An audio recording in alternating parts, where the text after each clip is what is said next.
Obviously,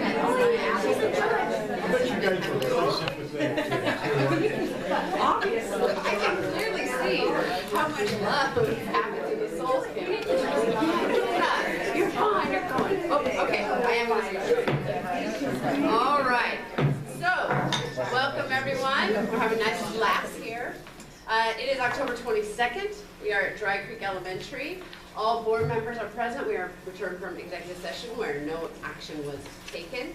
We are going to start with our flag salute, and I'm going to ask Maria and Aaron to, there you are, to lead us in the flag salute. The flag's up there.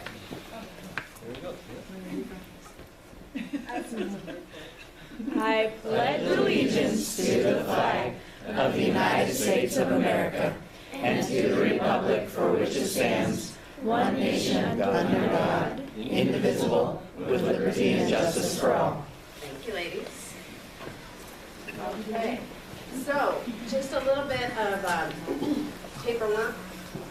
First is that we are a paperless system, as you can see. We have all of these, our computers here, so what we see here is what you'll see up there. And we try and keep our paperload down. If you wish to speak to the board, there are sign-up sheets as you came in, and you can sign up if you want to say anything to us. There's a section there to do that. Also, I have been told, we have been advised that this will be video recorded, this meeting, and for the open meeting portion of the board's regular meeting. Because our regular meeting is open to the public, video recording is permissible. However, if the video recording interferes with or disrupts the conduct of the board meeting, we ask that it discontinue. We do need people to know if you're going to speak to the board. You will be videotaped, and that will be on YouTube under Clallam Public Eye. Clallam Public Eye. It's a YouTube video. So that's that. And we have report cards up front there. So if you want to give us sort of your take on how things went, how we behaved and such, you can give us our report card. That's really the only feedback we ever get. So we do appreciate when people fill those out. So with that, we're going to move into the agenda approval. Looks good. I'd like to add something to the agenda, please. Okay. Under 10.3, I'd like to add nurses' assistants to that, as a discussion item. All right. You got that, Jenny? Yes. Okay. Anything else? Okay, hearing nothing else, we'll move on then to the consent agenda. The purpose of the consent agenda is to recognize routine matters expeditiously. So, what say the board? I move the consent agenda is presented. Second. Moved and seconded. Any discussion? No? All right, all in favor? Aye. Opposed? Abstentions? All right, so like we just go whack. All right, so we're going to 7.01, which is recognition of Dry Creek Kindergarten teacher Lucy Edwards. Who's right here? Oh, I'm sorry, I skipped. Sorry, you're going to have to wait a little bit longer, Lucy. We have to get distribution of correspondence. Okay, we have potlatch invitations for October 28th and the Prairie School District 15-16 staff directory. Okay. That's good. Now, so Lucy, we don't have oh there's a nice little teeny tiny podium to go with the teeny tiny chair. I love elementary school. That is kind of a small one. It's so tiny, everything is teeny and tiny. Okay, so Lucy, we have a certificate of appreciation. I assume all people know that the Mutsu city is our sister city, and they brought how many? 39 kids. 39 kids over to be in our high school and sort of visit us, and we were ambassadors, and Lucy here has been really at the forefront of it all, and we cannot appreciate you more for that. So we have a certificate that says, no mocking. Port Angeles School District Board of Directors and Superintendent Mark Jackson would like to recognize Lucy Edwards for her dedication and support to the I can never pronounce it, Tanabu. Is that? Tanabu. Mm-hmm. Thank you. Senior high school delegation. This visit marked the 20th anniversary of the Port Angeles Mutsu City Sister City and Sister School relationship. So we appreciate a lot. We really do, Lucy. Lucy was so instrumental when we had, last year, there were 40 plus students that did come from Japan in our sister city. And it was, I think we were getting to the point where we were starting to see at the end, a lot of the families were having to double up with some of our guests. And I met with Lucy and I said, help us with this, because in all fairness to the students that take these classes in Japan, they look so forward to coming and learning so much from our families. And she said, no, we have got to spend some time. We've got to talk to our families. We've got to talk to our schools and talk to our teachers and find out to get back to the success that we've had with this program. And Lucy basically picked up the ball and ran with it. And I saw her in action when she was there to guide the Sunday night desserts, when all of the Japanese students share their experiences with all of us about what a great experience that they had coming to our city. And look, we live in the Olympics, so there's not a finer place to be other than our city, but what a great job Lucy did. And on behalf of the board, we just want to thank you and recognize you for the wonderful commitment that you've made to this program, and to Para, to the work that they've done with our city. It's just a win-win situation all around, and just thank you so much for your care and your concern. Thank you so much. Yeah, and thank you.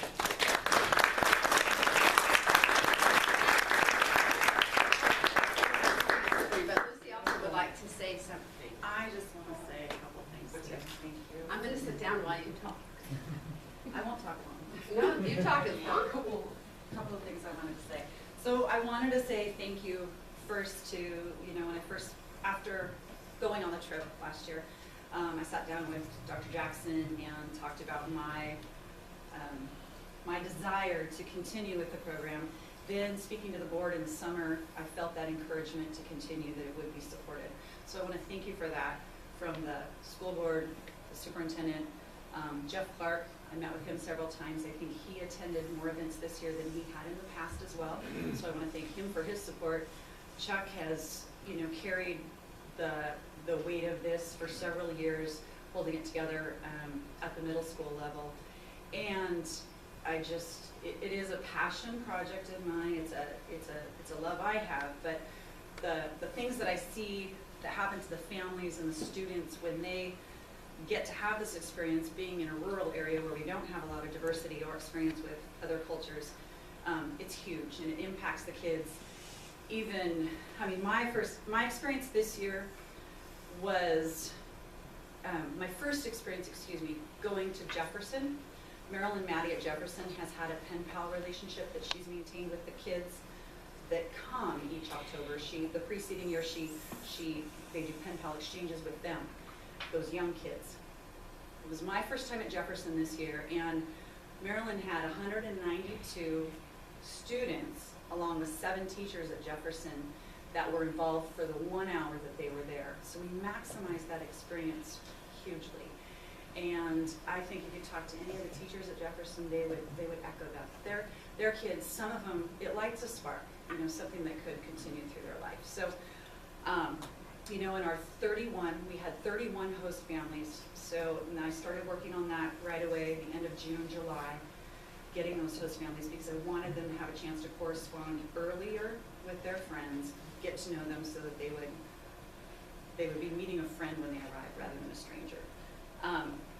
But the interesting thing, and I was just telling Marilyn about this tonight when she was at the swimming pool, what I see happen to the host families when they get a chance to do this is I see them changing and coming together. I've watched this for 2 years, where a mom might be excited to try this out and a dad's a little reluctant, but then they do it and it's the dad that says, oh, I want to do this again. That was great. That felt like one of my kids. So I see our families really being enriched by the whole experience too. And I know, Elijah, you had a chance to get up on the spot and do a bit of a presentation and interaction with the Japanese kids in the auditorium of the high school this year. And I think that's something we could enlarge, make that a part of it. It was kind of a question and answer. and it ended up being kind of a spur of the moment thing, but it was really It was a still rich, fun. it was a lot of fun, and it was pretty rich for our kids to hear from them. So I just want to thank you guys for giving me the opportunity to try, and I appreciate continued support. So thank you very much.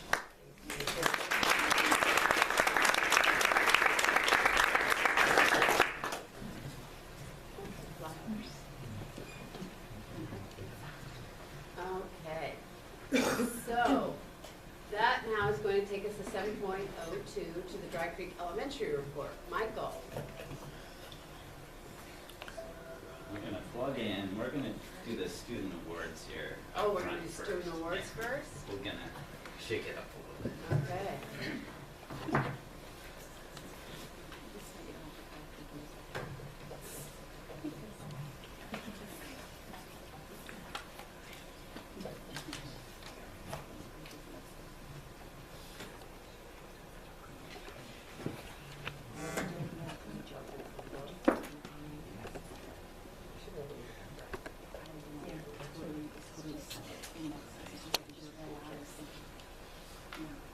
So at this time, I'd like to do our Student of the Month award presentation, and we have two Students of the Month.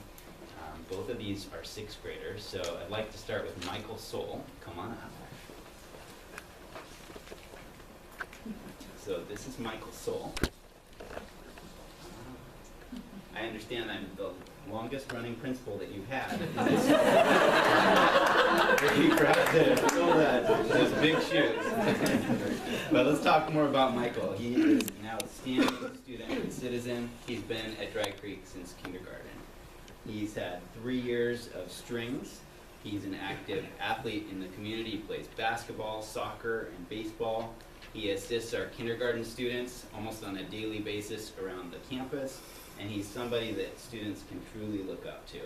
So Michael, I did some digging around in your past, and I found out what some people had to say about you. So all the way back in kindergarten, you remember your teacher? There you go. Mrs. Bradford said, Michael is a very thoughtful, organized learner who excels in all areas. He is a delightful, positive kindergartner who is enjoyed by all in the class. He's viewed as a leader by his peers and is an excellent helper and friend. He's become a skilled writer who enjoys writing and illustrating stories. Mrs. Peterson in first grade said Michael is a fantastic first grader. He does a wonderful job applying himself to any new learning task. He is a leader among his peers who look to him as a role model. He's always kind and helpful to his classmates. And it doesn't end there. In second grade, Mrs. Lisk said Michael is a great student to have in the classroom. He always has a positive attitude and comes ready to learn. He participates well and brings great ideas to the group. In third grade, Mrs. Schmidt said, Michael continues to be a strong leader and helper in and out of the classroom. Michael has a few moments of being too social, but when reminded, always gets refocused back on his work. So good job with that. He has made steady academic growth and shown a strong desire to learn all year, working hard to reach many goals. In fourth grade, Mr. Thomason said, it's truly been a pleasure getting to know Michael. He impresses me daily with the amount of effort that he puts forth throughout the day, and his sense of humor keeps a smile on my face. Michael approaches each subject area with an enthusiasm and determination that is unparalleled in our classroom. He is such a major asset to the school's climate and students, and they appreciate his kindness and encouragement. And last year, Mrs. Schaefermeyer, fifth grade, said, Michael is a pleasure to have in class. He leads by example and is both a strong student and friend. His work ethic and work completion have been excellent. Michael has been a classroom leader both academically and socially in our classroom this year. So we just can't say enough great things about this guy, and it's all over your records all the way through. Thank you for being an outstanding student and citizen.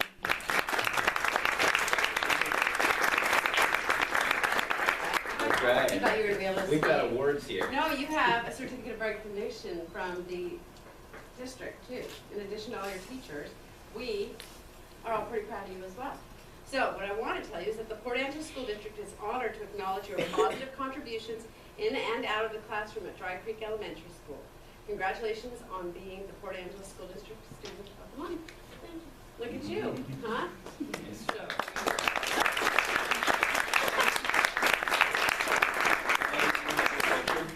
Yeah. Here. What do you Put like? you here. let's do them together. I'm gonna move the podium. That's the Wait move. them around. Okay. We gotta get the Kodak moment. Oh, I was gonna do them with the. Yeah, should we do Oh, you want to do everything together? Yeah, Okay. Sure, we can do that. All right. All right. So we'll have you sit for just a moment. And we'll let you rest your feet for a second. All right, next I'd like to present to Ann Edwards. Come on down. The next contestant.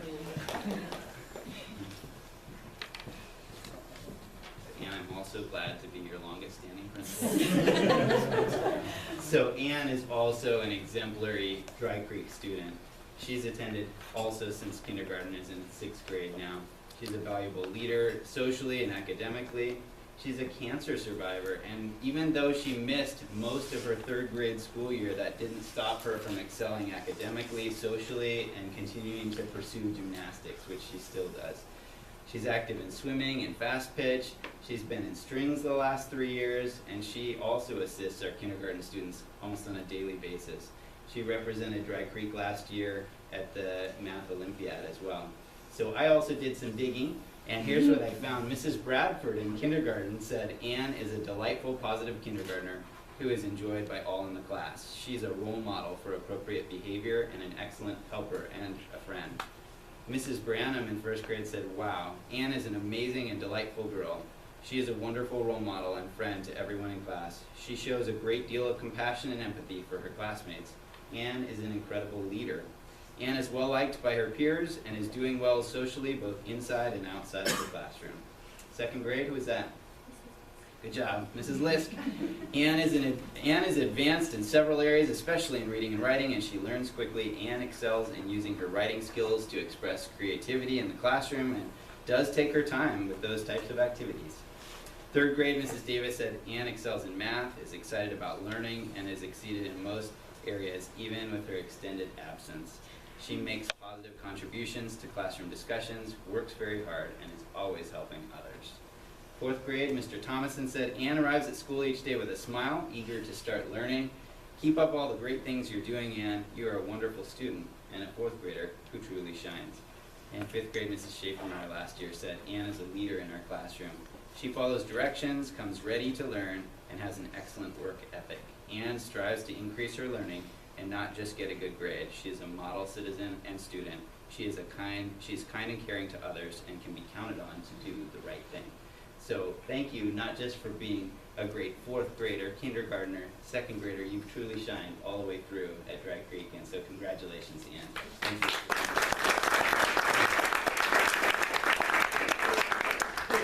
This whole board here is really proud of you, and you are smart enough, you can probably read it, since I already read it, I won't read it again, but you get a certificate too for being Cortland School District Student of the Month. And we're very proud of you, and thank you for everything you're doing. Now you're going to shake my hand. For all you've been doing for the school. Thank you. We appreciate you. Okay. So You want my? bring Michael up as well. Bring your fancy certificate. And let's I work sit in hours front of on the- that. Okay. Yeah. We're working with what we got here. Sorry.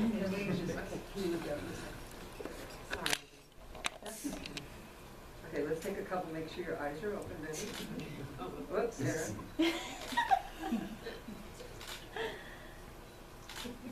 You should have one of them. all right. Nice job, guys.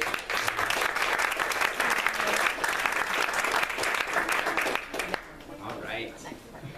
So want to also welcome everyone officially, thanks David, to Dry Creek.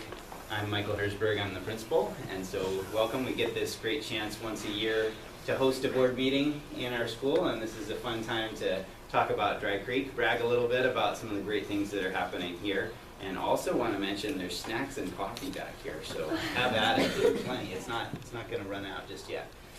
I'm going to invite some folks up to help me in a bit, but first I'll start off, and Jenny, would you advance us through? Should be my van on here. So we've already done this. We've met Ann and Michael. So staffing update, want to cover some bases here before I invite some folks up. We have continued to have a number of changes. So kindergarten changed out. Our resource room teacher moved to kindergarten this year. That's Sarah T. 3rd grade, Nancy McHenry moved from a looping situation to being permanently in a 3rd grade classroom this year. 4th grade team is all new. Brian Clark, Cammie Wright, and Josie Mayhew. who will talk long-term replacement sub in 5th grade last year. And Cami, we hired from Idaho, existing teacher there. 5th grade, Lisa Cobb, we hired. She used to be a paraeducator for us in the past. And resource, Dottie Spring returned from leave. General music, we hired Danica Walls, fantastic music teacher from the East Coast.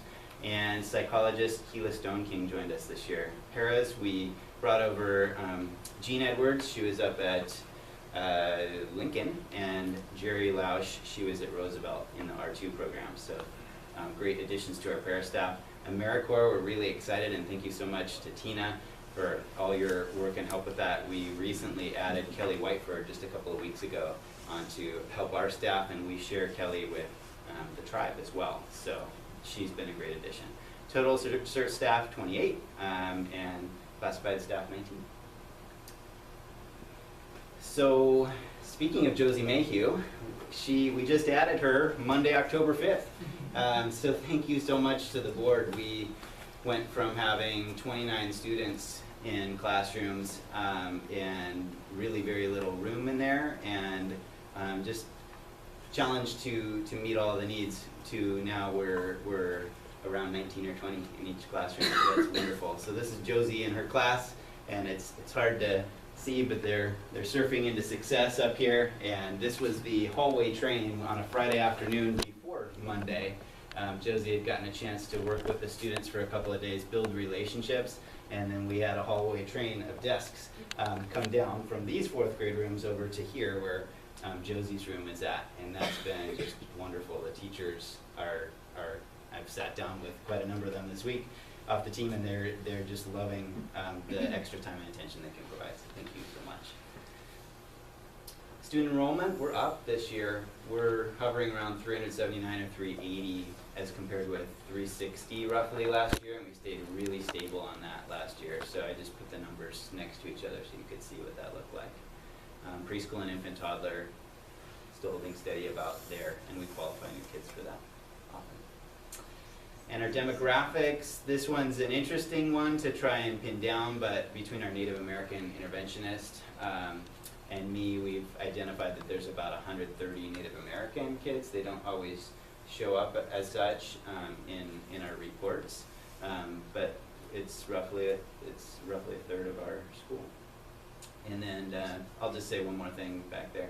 Free and reduced lunch is kind of an interesting, I broke it out by free and also reduced. 60% free, 10% reduced, which is kind of an interesting way to look at it. And that number below it, 70.53, that's fluctuated as low as 65 depending on where you measure it in the year, but we tend to be about 71% there. Okay. So just wanted to show you real quick some data, and some of this goes way back to 2007 when these kids were 3rd graders on up to these kids graduated in 2010, and they'll actually be graduating from high school this year. So you can kind of see both a cohort view of this, looking across in color, and then you can look at the traditional. A lot of times we compare this year's 3rd graders against last year's 3rd graders. So kind of a nice way to look at actual groups of kids, and of course we gain and we lose kids each year.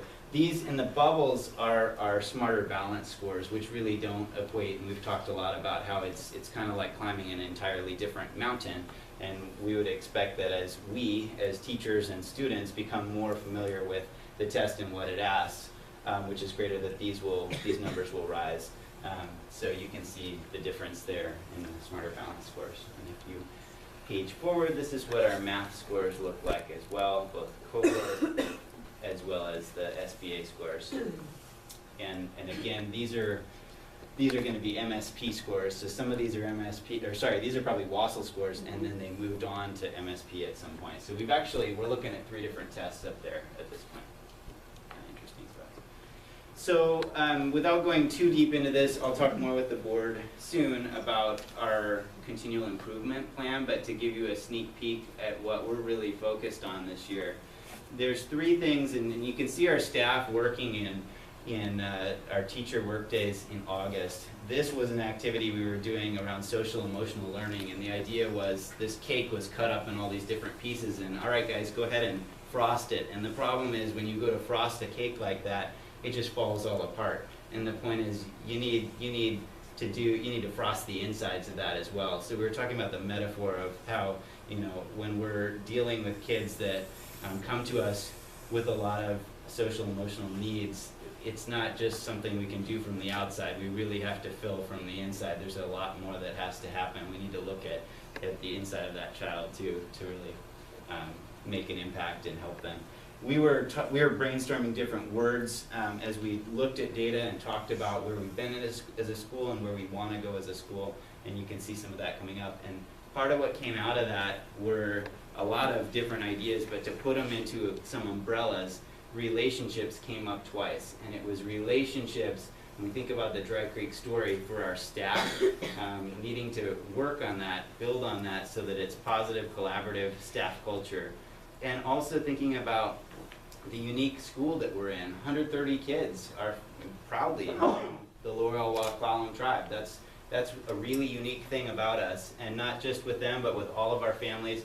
We're wanting to intentionally set out to build strong connections with those students and families. We've talked about community in the past and tapping different resources, and boy, we do an excellent job of doing that, but this is a new direction that we can really focus is on tapping into strong connections with students and families. So you'll hear some more tonight about how we're starting in and wading into the waters on at least those first couple of points. And I'll have you move on, Jenny. So Dry Creek story continues. I'd like to call Lucy back up. Lucy Edwards, kindergarten teacher.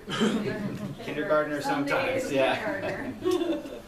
Yeah, ask my family. Okay, so last year, you might remember when we had our board meeting at Dry Creek, I came up and I spoke to you about our Dry Creek story and how Dry Creek, we felt, had been especially challenged in the past 5 years because of our constant change, especially in administration.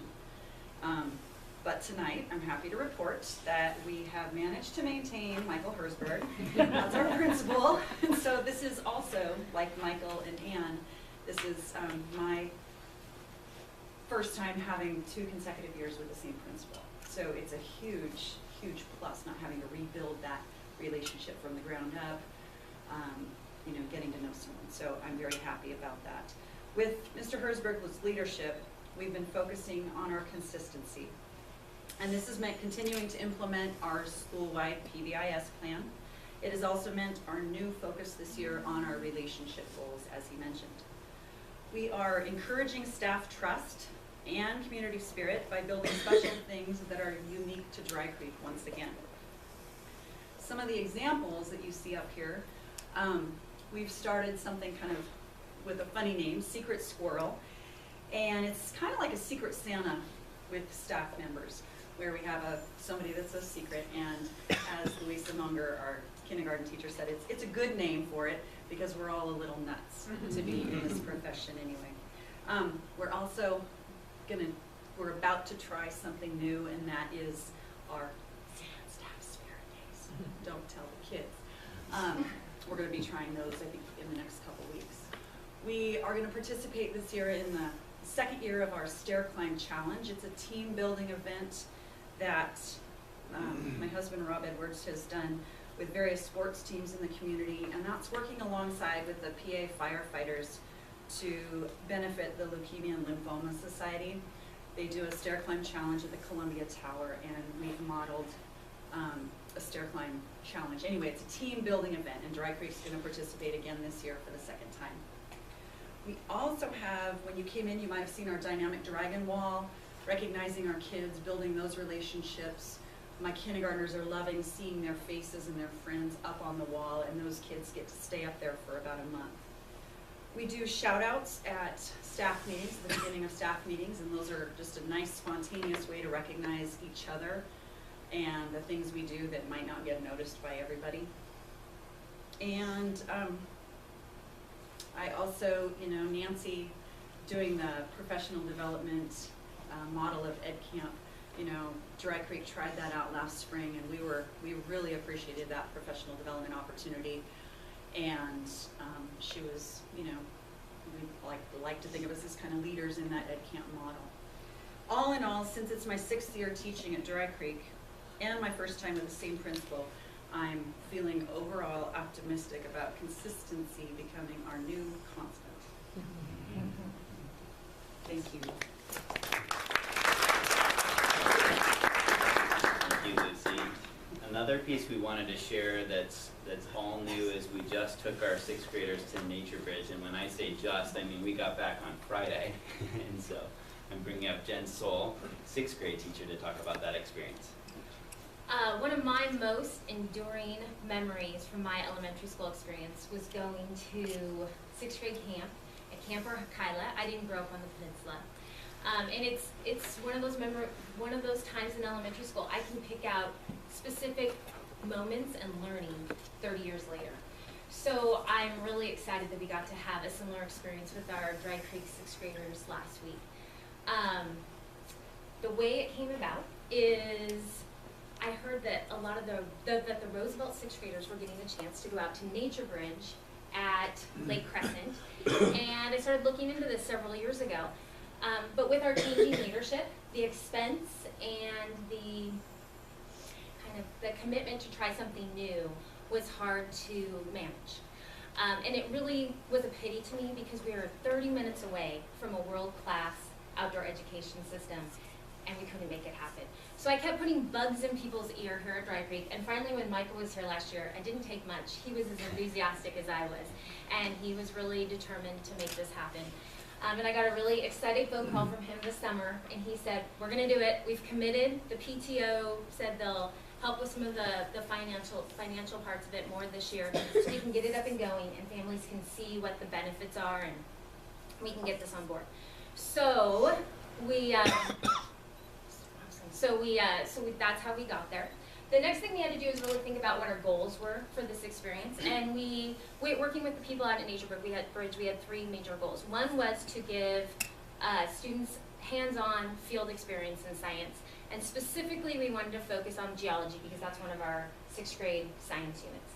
Secondly, to build on our Dry Creek goal was to work on team building and give kids a chance to work together in a different environment, hoping that when we return to Dry Creek, those relationships and those feelings would continue, and it would help with behaviors and our climate here at Dry Creek. And lastly, we wanted to, wherever we could, work in the culture and history of Native Americans as we did our study out at Nature Bridge. And it was clear, I think, within a day we were meeting those goals.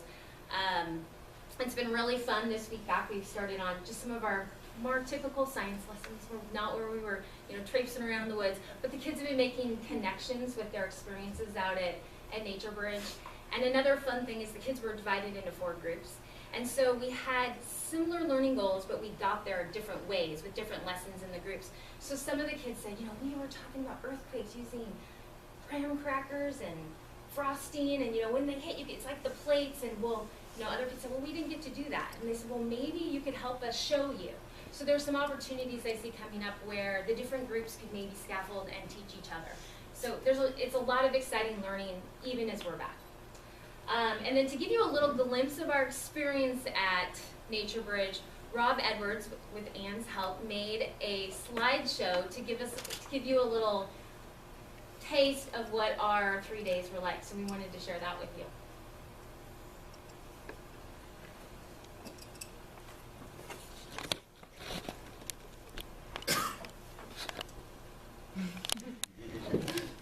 I think I can. I once heard an adult say something that I didn't understand. They said that sometimes, when you come to a Y on the trail, you just have to take it. Well, that was what happened to our class when we spent a week at Nature Bridge. When we got off the bus at Rosemary Inn on Lake Crescent in Port Angeles, Washington, we were quickly brought together to eat our snack lunches and to meet our Nature Bridge educators. Our team's educator's name was Josh, and he made us feel welcome by playing fun games and taking the time to learn all of our names. With full stomachs, our backpacks, and our new leader, we set off on an adventure of a lifetime. Our first stop was the Tree of Fire, where we painted our faces and prepared for the secrets of the woods. As scientists over the next couple of days, as we moved deeper into the forest, we were blindfolded and taught to use our senses to become more aware of the nature around us. We were also asked a lot of questions and prepared to do a research project. But what we really liked was that Josh seemed to always know how we were feeling, because just when we were starting to get tired, he would start singing songs, lead us back to the lodge for games, dinners, and evening learning with our teachers. On day 2, after a good night's sleep and breakfast, we met Josh right where he said he would be, at the heart of Indiana.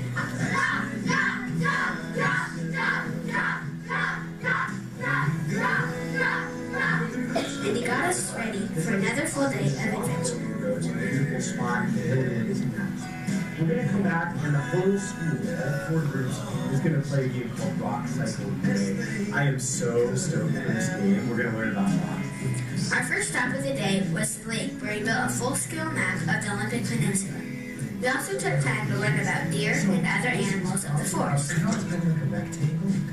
Anytime you see a rectangle hole, there's not a that's another kind of woodpecker.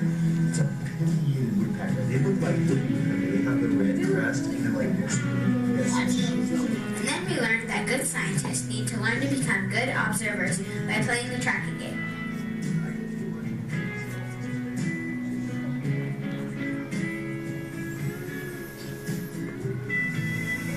With our new observation skills, we then headed to our first study site to collect rock data. We then traveled deeper into the forest to do more scientific work and visit the Great Waterfall.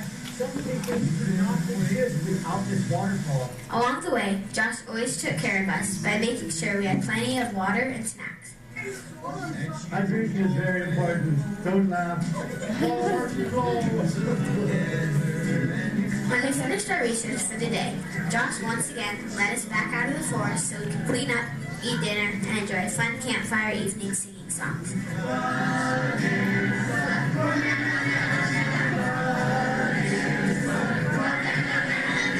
On our final day, we were all a bit sad because we knew we would have to go home soon. But what an incredible final day we had. We ate breakfast, we studied erosion in the river room, we used our forest first aid to repair a trail, and then after lunch, we spent a fun day canoeing on the lake.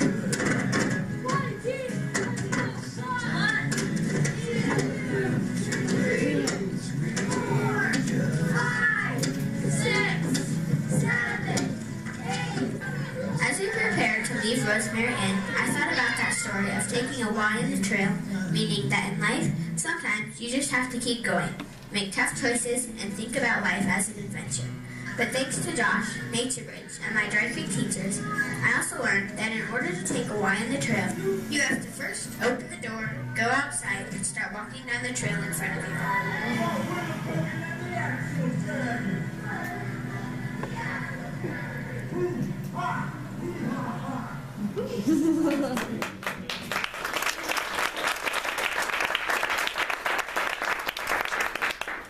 And then, since they were already here, I put Michael and Anna to telling you a little bit about either their favorite experience and something they learned. So Michael, do you want to start?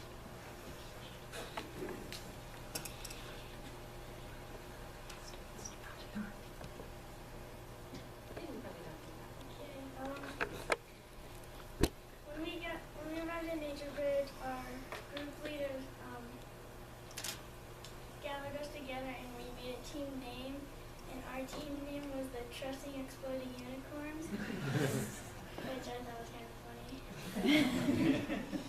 And one of my greatest experiences there was that we got to go canoeing, and we paddled into the middle of Lake Crescent and kept on going further, and we were at a cliff edge, and then you could shout whatever you want to and like talk back to you, but it was just the echo.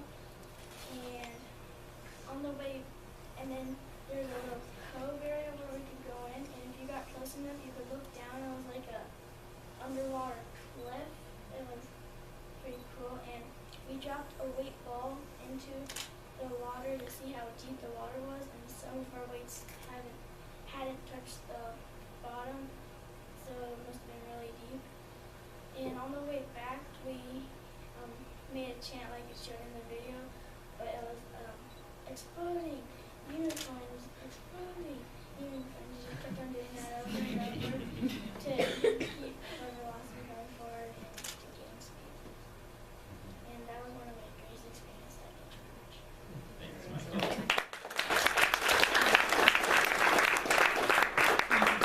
And Anne, thank know I told me you get an award and then I put you this. Thank you. Okay, so my favorite experience about Nature Bridge was when we first got there. We got off, we ate our lunches, and we met up with all the teachers at Nature Bridge. And then we met up with our groups and our leader. And our leader's name was Josh, and he made the learning really fun. Not only did I really like just being outside and in the nature, but my favorite part was when we hiked down to the beach and Josh showed us a map of the Olympic Peninsula. And our goal was to find out what was in the Olympic Peninsula. And we used, for example, trees. We used pine needles to represent trees, and we made a mound of sand to represent Mount Olympus, and we sprinkled white bark on top of it to represent the snow. And we used rocks and sticks to outline the rivers and the lakes and stuff. And that was probably my favorite experience, and this is something that we couldn't have done in the classroom. Also, like canoeing and hiking and making maps out of the sand is something that we couldn't have done in the classroom. That's why I really enjoyed Nature Bridge. Thank you.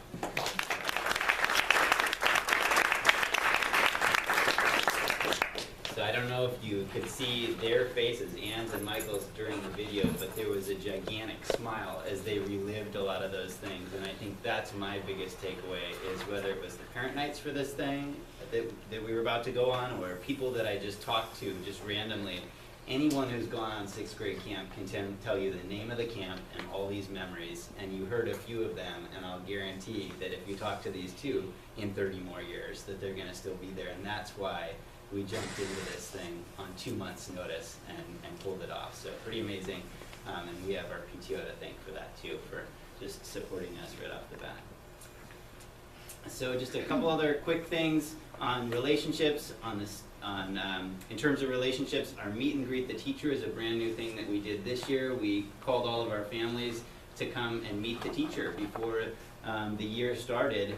And so you see families, some of them were even, we had lists at the front, and some of them were finding out the name of the teacher at that point. It's the first time that they'd actually come to check, and then actually going to get to see the teacher and see the classroom, and just broke down some barriers right away. Kindergarten meetings and tours. We've been doing kindergarten meetings the last couple of years, but what we added this year was a tour component, so that after families got to meet with the teacher and students got to do a little assessment in our reading room, then after doing some paperwork, they could take a little tour, and that would just kind of put people more at ease of where do we get off the bus and how do things work around here. So just brief tours, and again, thinking about relationships with all of that. Spirit assemblies, we're about to do one tomorrow, and actually this is a sneak peek. These are the first graders, and we'll just show you a tiny little clip, but spirit assemblies are a way that we build community and relationships with our kids, and we always ask at a spirit assembly a grade level to showcase some sort of talent, and so we'll see if we can make it play here. And there we go. It's hard to drive with your finger.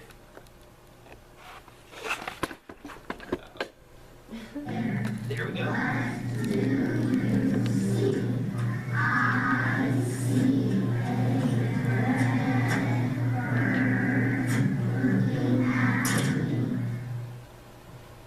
That's the hallway display of Brown Bear, Brown Bear.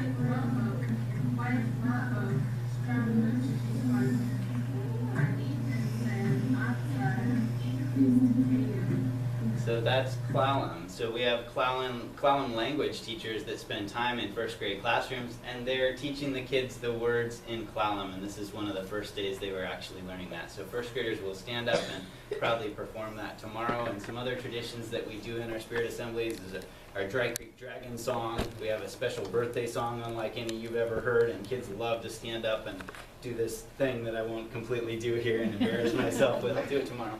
And we generally bring out Zumba Tab to do Zumba with our kids, and a Minute to Win It challenge. So all of this about relationship building with our community.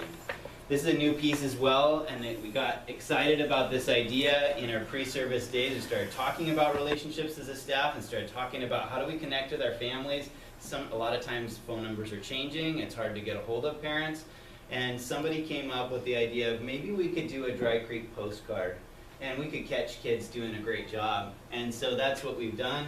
This is an actual postcard we scanned. We've pre-postmarked it. So I've got actually a few right here to show you, and these are going out tomorrow.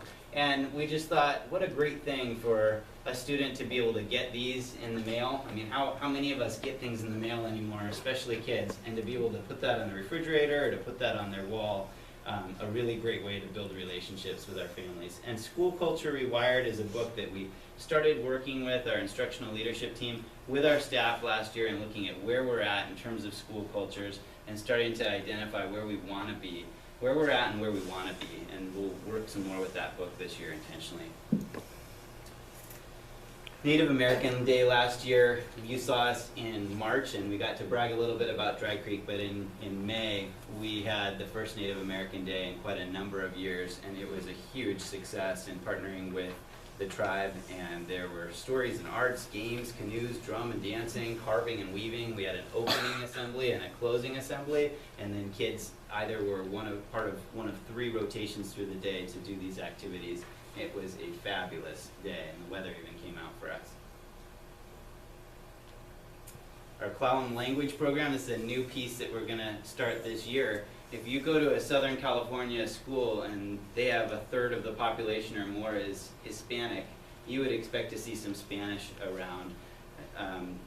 You'd expect to see Spanish words around the school. So we'll be doing this in partnership with our Native American interventionists and our Native kids, and getting both an English translation as well as a Clallam translation and labels around the school to make this be more an inclusive school for our students and all of our students and families.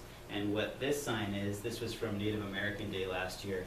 Nolan Deuce, I'd called him about this. I got this idea. I'd heard about a sign that used to be outside of the CSB administration building for years, greeting people, and it says, "We are glad that you have arrived, my friends," in Clallam. And when I called Nolan about it, he said, you know, people have tried to get this sign for the last 10 years, 4 different times, and it's in horrible shape. And he said, you know, I'll bring it down, but I think you would need to get a new one made. Well, he brought it down, and remarkably, it wasn't in really very bad shape at all. And so we refinished it, we rededicated it, and it hangs as people enter our building. And again, about our relationship. Family Literacy Nights, we're doing 3 this year. They're themed, they're all different. This was a camp out one with all kinds of fun things. This is a virtual campfire. We had reading tents. We're trying to bring our families in. We had a record 91 students attend that. That was excellent. And we're going to look to build upon that. And at Dry Creek, we're respectful, responsible, and safe, and all of that equals learners. And so thank you very much for coming out tonight.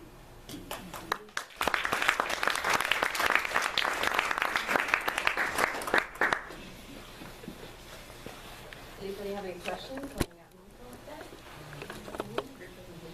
Yeah, I gotta tell you, that's probably the first presentation I got. To be honest, it was during the camp thing that I got choked up. I was not expecting that. So Thank you, Rob. That was really good. Really well done. Now I need to give myself a refocus. Okay. And we're going to move into National School Bus Safety Week. In recognition of National School Bus Safety Week, Cornell School District Board of Directors and Superintendent Jackson, we're going to recognize our bus drivers, and I have names up here. I'm going to ask when I read your names to come on up. And let's start. Karen, you should be up here first and foremost. The bus driver's intrepid leader.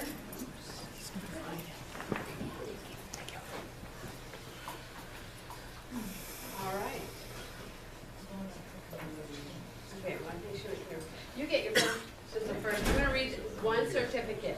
In recognition of National School Bus Safety Week, the Port Angeles School District Board of Directors, Superintendent Mark Jackson, staff, students, and parents, thank you for the excellent service and dedication of transporting the students of the Port Angeles School District to and from school. So Karen, you get our first. All right, thank you. Really, you've done a great job. Deborah Groff, come on up.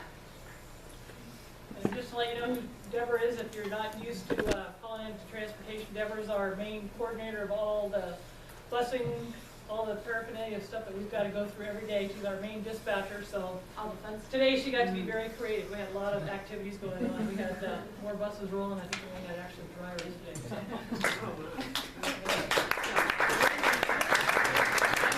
Ms. Millett, she's kind of behind the scenes. She's my driver trainer. She's the one that goes out and teaches drivers how to drive the bus, be able to get them their CDL, get them certified through the state to actually be a certified school bus driver. This sounds a bit terrifying. Yeah. I'm teaching a 15-year-old how to drive a car. I can only imagine. Thank you. Jesse, is it Pineda? Panada, yeah. Pineda. Jesse's one of our drivers. A man of iron. Yep. He also happens to be one of the driver drivers as well, too. So, Yes, he is. Yep. Very friendly Good kids driver. at this school, really. Yes, Yeah. yep. You guys had a great program out here. So Jesse's been driving. Thank you. Hey, I did my 6 years? 10. 10? Yeah. No? 8. Yeah, no, thanks, Jesse. Thank you. Yep. So, where's Tina? She's right here. Right here. Right here. You're right in I front. took- You got a picture, great. All right, thank you very much. You guys do such important work Thanks. for our little cherub. Okay. So now we're going to the United Way campaign update with Nolan Deuce and Patty Hanna. Here they come.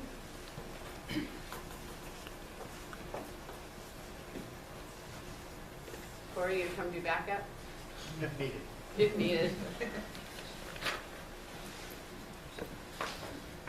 So we kicked off our District United Way campaign, and I thought I would let Patty speak to the United Way, and then I'll talk about what we're doing in the district. So, While you're raising money, so I brought one of these, while you're asking people to raise money, well, some of you know I used to work for United Way, but I haven't for about 10 years, but I've taken on a very active volunteer role again this year. And it has been kind of exciting because I realized, wow, United Way is still my very favorite way to get to the community, and I'm so glad it's there. So I've been running around, giving presentations and talking to people about the United Way. And really emphasizing United Way's connection with schools and children. So one of the things that United Way started last year after some listening sessions, and it was interesting because I got to do some of those listening sessions myself, was to start an early learning initiative, because everybody said, we really need to start with the little kids. So beyond the 24 partner agencies that have received funding over the years, kind of guaranteed part of it, we started this Great Beginnings program, which is brings in a bunch of different programs that are not all funded through United Way, but they work on this initiative. And they go from books for babies that come into well child clinics at the children's clinic, so everybody that brings it in gets a book, and the doctors talk to the parents about how to use the book. Sometimes the doctors find out that they're teaching the parents how to read, as well as, you know, this seems kind of odd to people who are more educated, but lots of people don't have the proper expectation of what a 6-month-old should be doing with a book. Why would you, I mean, when I remember bringing my 6-month-old to the library, my mother said, why are you doing that? That's a silly thing. But it was a starting of learning how to turn the pages and what to do. And so the doctors, as well, they tell their parents, you know, read to your child 10 minutes every day. They also say, don't punish a 1-year-old for chewing on the book, because that's what 1-year-olds do with books. And in the process, they learn colors, and I mean, look at all of this is wonderful. And so we do that in addition to the partner agencies. So I think about the ones like First Step, parenting programs, programs for people with disabilities. But I was told Nolan that I was up at I go to St. Andrew's Place on Fridays, and they have this beautiful picture on the wall of the ROTC kids on the day of their ball. So the girls are all in their gowns, and the guys have their uniforms on, and they look so special. And they go up there and they connect with the seniors at St. Andrew's Place who don't get to get out very much. They're pretty much trapped up there. So from the earliest, even to the oldest, students and kids is really a focus of what the United Way does. So right now we're going around asking every single person in the county to just part with a little bit of their money on a regular basis. And we're doing them in school. Nolan is chairing the school campaign to help fund all of these programs through the United Way. So that's what I know. Oh, and I just want to say, I tutor here twice a week, and I am so glad. I mean, I feel even better now. So. Great, so we had our kickoff meeting for the district a week ago, Tuesday, and it was great. We've got some new school leaders this year. We've got so a couple of teachers that are first-timers are Kathy Fors at Roosevelt, and she's jumped in and done a really good job. Craig Chambers isn't a first-timer, but he's taking Hamilton again this year. Stacy Ritchie is doing well at Franklin. We've got Laura Lilly here at Dry Creek. She's running this campaign. And we've got a few principals and a few other people running it, but our focus was trying to get a few dollars for people that had never donated before. A lot of the older teachers that are getting towards retirement are the biggest givers, and so as they're falling off the lists, we're trying to get people used to giving, and so we can build the money back up. I know that a couple of schools I've talked to, we've already received more donations than we had last year as far as the number that have donated. The amounts are unknown at this point in time, but we're still working it, and I feel good about this campaign. So, thank you. Thank you for all your work. It's important, kind of dear to my heart. Sarah's a volunteer with United Way also, as is Corey. Yeah. And that's my kid, isn't it? Okay. Okay. Anybody have any other questions? No? All right. Thank you. Okay.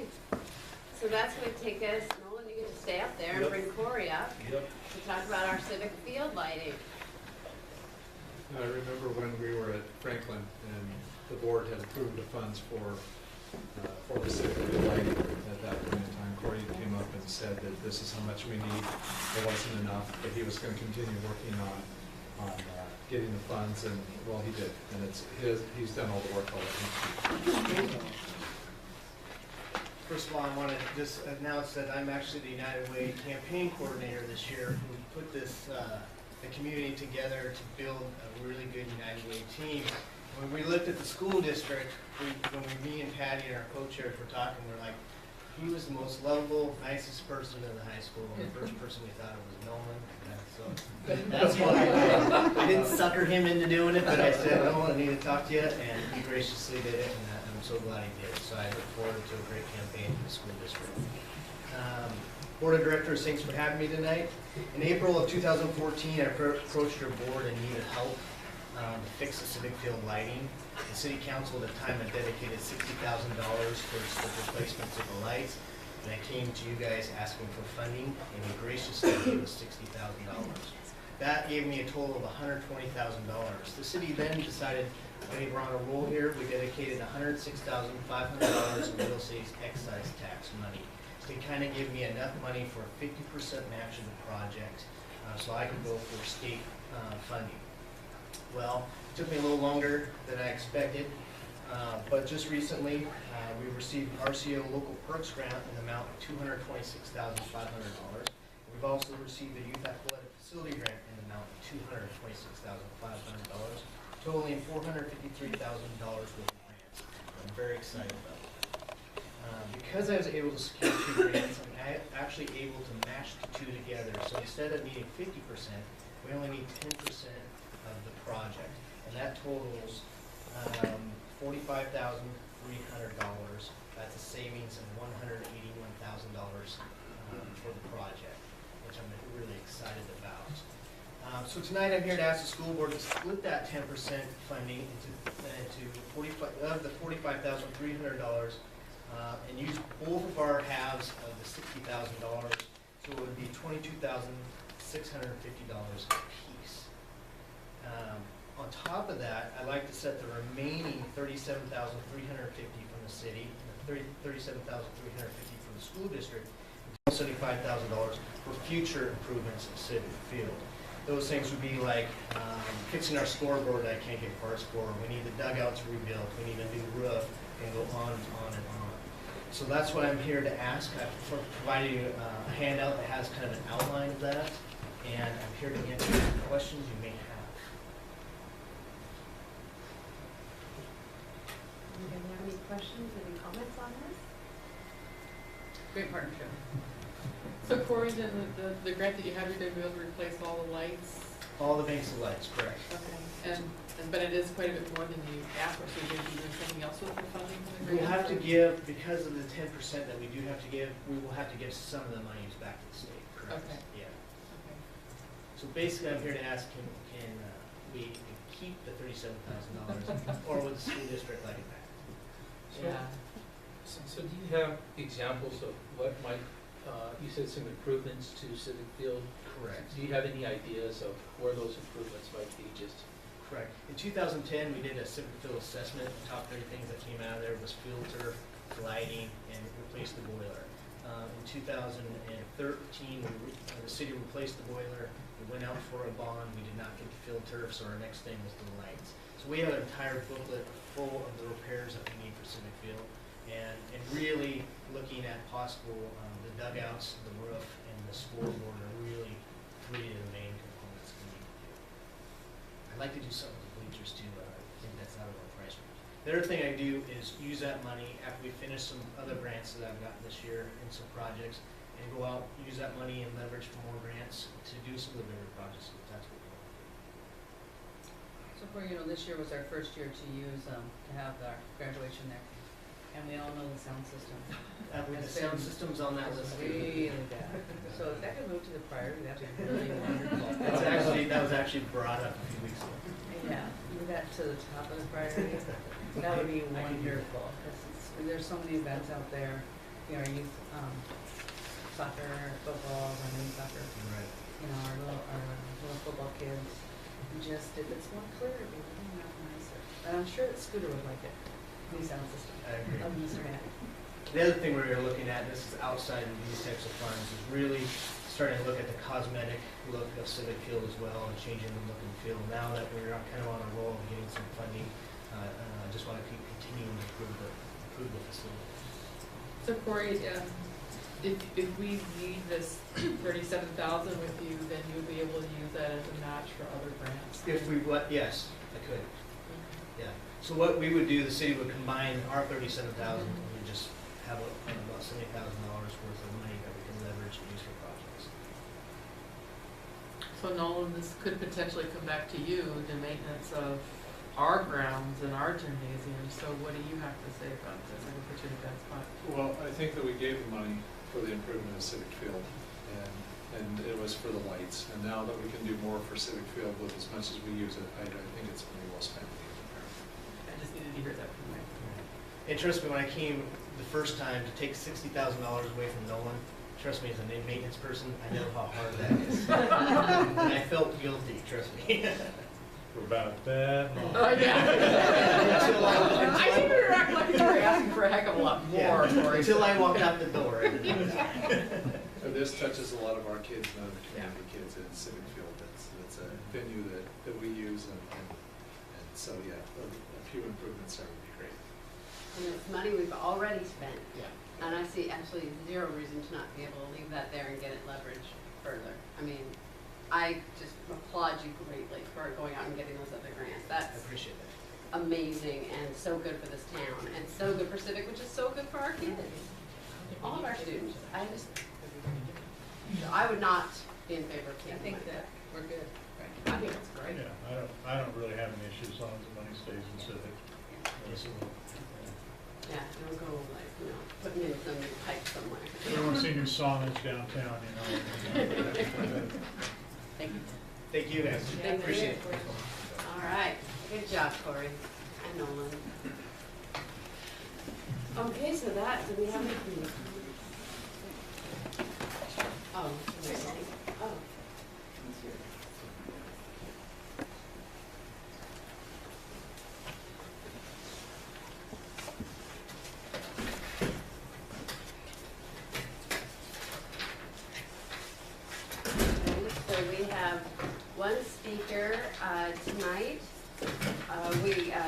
our speakers to keep their comments to no more than 3 minutes. Director Baxter is our timekeeper. We have Steve Burke. You come up and give your name and your address. Hi, Steve. And hit us with your talk. Well, my name is Steve Burke. Address is 5097 Deer Park. But I'm coming as a representative of William Shore Pool. I'm the executive director there, and I wanted to come for 2 reasons. One is to thank you guys for being part of our Everybody Swims program.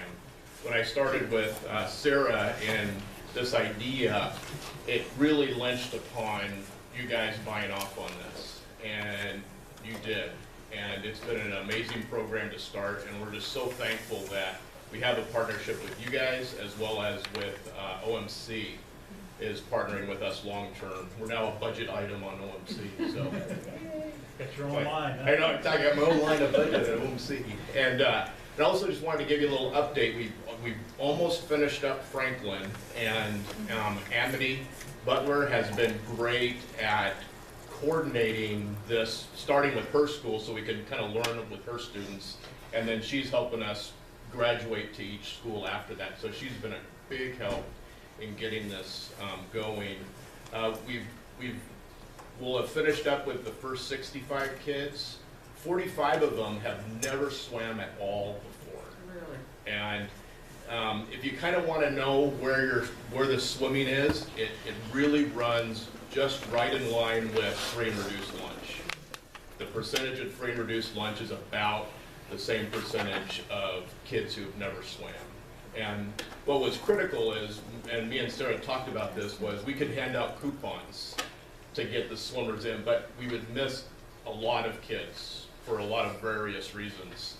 And so this has been great to do it part of the curriculum at the school, and I really appreciate you guys being willing to partner with us in that. And hopefully we'll be able to do this next year. I'm hoping to get some funds to help reimburse some of these costs. We have a 501c3 that's just started that we can receive funds and some grants. And so if we do get any, the first ones will get passed back to you guys because you guys have committed the most at this point to get this to happen. So I just wanted to kind of give you an update and just say thanks. Thank you. And I'll say thank you to you as well, because it needed that spark, and we got that. I just think it's amazing what we've done so far, and I did have a chance. Amity called me because she knew that sort of near and dear to my heart, and told me how great their first experience was getting those kids in there, and she had anticipated all these problems, and they didn't materialize, and how. Yeah, we were figuring we had to pull kids from the rafters, or or be in the locker room. They'd be in side lockers, and they're just great kids. Yeah. They've all been just great kids, and we're looking forward to kind of meeting the kids in each school. Yeah. Well, we'll end up employing some of them as lifeguards later on. You're right. You absolutely will. So what's the next school that you're going to? We're going to go to Roosevelt next, and then we'll have to be there for about 2 months because they have a fairly large second grade. But we'll get them all done by the end of May. We'll be done. And what we have is, I don't know if you've gotten this update, is each kid will get a shirt that OMC is contributing to it. And it's a pretty fun shirt. It says Splash on it. It's pretty bright. Mm-hmm. And if the kids come, we'll have certain weekends that are available. And if they wear their shirt, they can come for free and swim and kind of practice their stuff. And so we'll have like once a month, we'll have a weekend where they can just, if they wear their shirt, they can come and swim for free. Because we want to reinforce it, because we can't teach everything, but we can get them a good head start. So thanks so much. I appreciate you guys partnering with us on that. Thanks so much, Dr. Jackson. Thank you, Steve. Thanks, Steve. All right. Did you write the check? Okay, so now we go to 9.01, Board of Directors comments. We'll start with you, Elijah. First off, I think it's incredible coming back into the school. It's the first school I went to. And these bookshelves are now shorter than me. That's incredible. And just like thinking that back in 6th grade and such, now life goes by fast. Like I'm up here now and wow. Wow. But I wanted to go over a lot of leadership stuff today. One of my goals as ASB president is to try to revive school spirit. So for the month of October, we are having a dress-up day for Halloween. And I'm going to have this pumpkin suit with an inflatable button so I can inflate myself. And that'll be cool, I think. And we're implementing a selfie wall. So students can take pictures of themselves and with their friends, and they'll submit them to leadership. And we'll verify them, make sure they're appropriate, and post them on the Student Center wall in the Student Center. So that'll be nice. And we're going to have an Instagram page for everyone, so that for the school. And we have an assembly in December, and I want to try to get a guest speaker for that. Someone who is, I want to say, prestigious, but I think that that'll look really nice for people in the high school for Hope and stuff.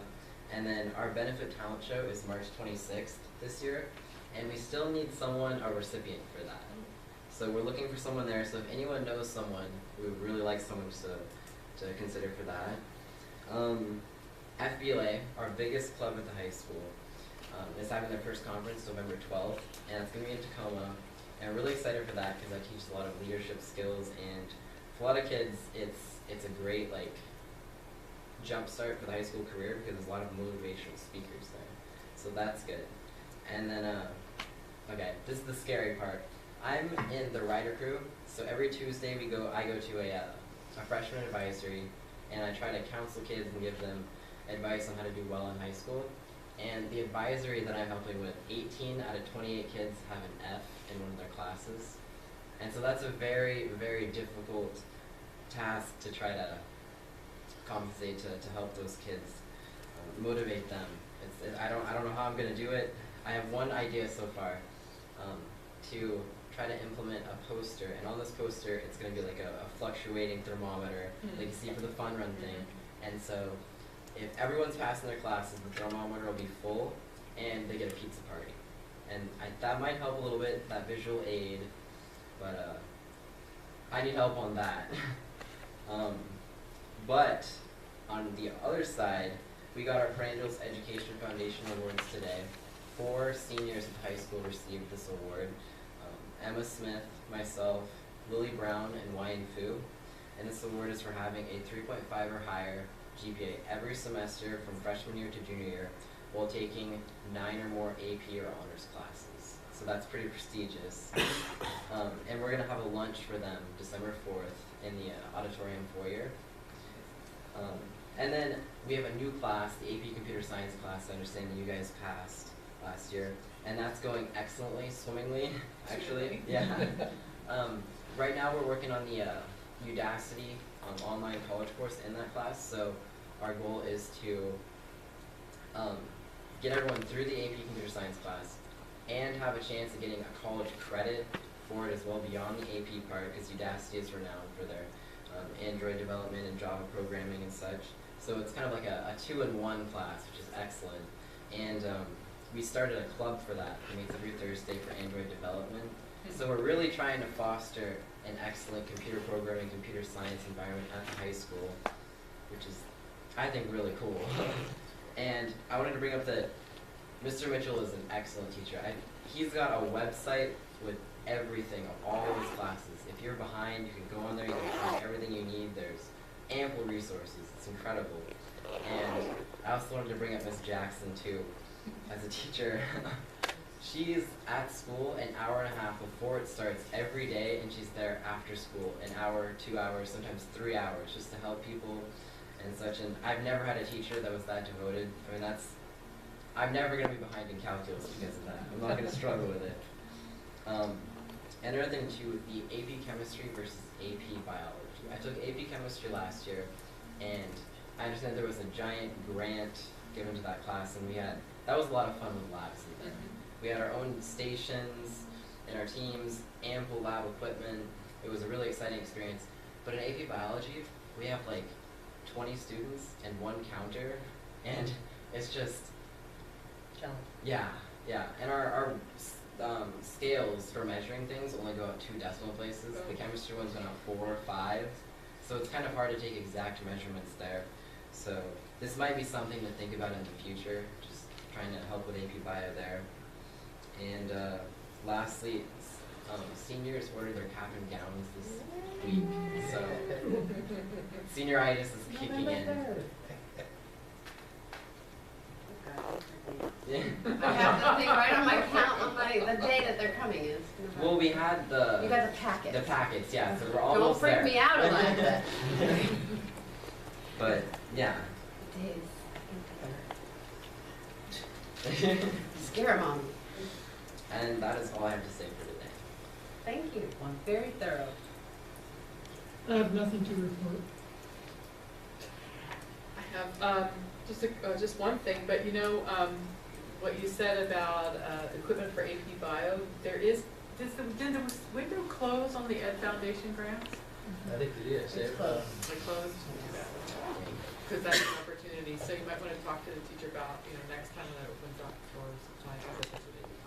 Yeah, well, I think ultimately we need a different classroom for AP Biology, and hopefully when the new school passes, then we can really focus on that. But having like one counter in the class is just, it doesn't work. I know we're short of science labs. That was one of the main drives. But okay, so the main thing, because I'm kind of winding down, but I did go to Franklin PTO meeting last night. It may be my last PTO meeting ever. A career that started years ago. But anyway, it was a really good turnout. They were kind of shocked to see more people dribbling in. There seems to be this kind of new infusion of folks coming, a lot of kindergarten moms. And that's how it all starts. That's how I got started. And a lot of dynamic energy, planning for the year. I appreciate they kept the meeting to an hour. But one of the things that came up, and is very telling with the meeting here tonight, is that one of the new officers realized that Franklin is the only school that's not sending their students to Nature Bridge. And how kind of cruddy that is. And I'm like sitting here like, equitability, And one of the reasons is that, as you all probably are aware, is that PTO did a major big buy on playground equipment, which totally cleaned them out. And so I think it's unfortunate that it's something that we district used to fund, because the district used to pay for all 6th graders to go to Nature Bridge, and that's something that got cut when the first round of budget cuts a long time ago. Is now being restored, and it's whichever school has the PTO that can afford it. So. They're trying to find a way to do it. I don't think they're going to be able to do it this year, but it'd be great if they could find a way. I think there's still slots in the Nature Bridge calendar. I would love to do for some, these things that keep coming up. I'm thinking about, if we're listing these things for budget items next year, these are things that came up throughout the year. It'd be nice if we could, Jenny, make like a little side list of, okay, and we talked about we wanted to, increase this or that, or get tables in the lunchroom and send everybody to Nature Bridge again. I mean, those are things that they're struggling with. Yeah. But it was interesting that they were going to try to find, I don't know if they're going to be able to do it this year because they just don't have the budget. Yeah. But anyway, it was a great meeting. So, I missed the last board meeting because I was invited to the Senate Education Committee at Bremerton, so I was part of the panel. I expected there was about 50 people. There was 450 people. Oh. So it was a great meeting. We were supposed to go from 5 to 7. We had about 42 people speak after we got done, so it was very intense. It was a really good meeting. It was great to see a lot of the senators and to get to meet a lot of the senators. So they're doing 7 tours across the state. So it'll be interesting to see what the outcome is of that whole thing as we get ready to go back into session in January. I spent Friday the 9th through Monday the 12th with the Mutsu staff and kids, and it was really great to see all of them and to do all that and reconnect and talk about stories and look at 20 years of history that had happened to some of those kids and where they're at now. And then on Monday the 12th, I went to the PA CAN meeting, which was really good. We're going to plan on attending those meetings. I've got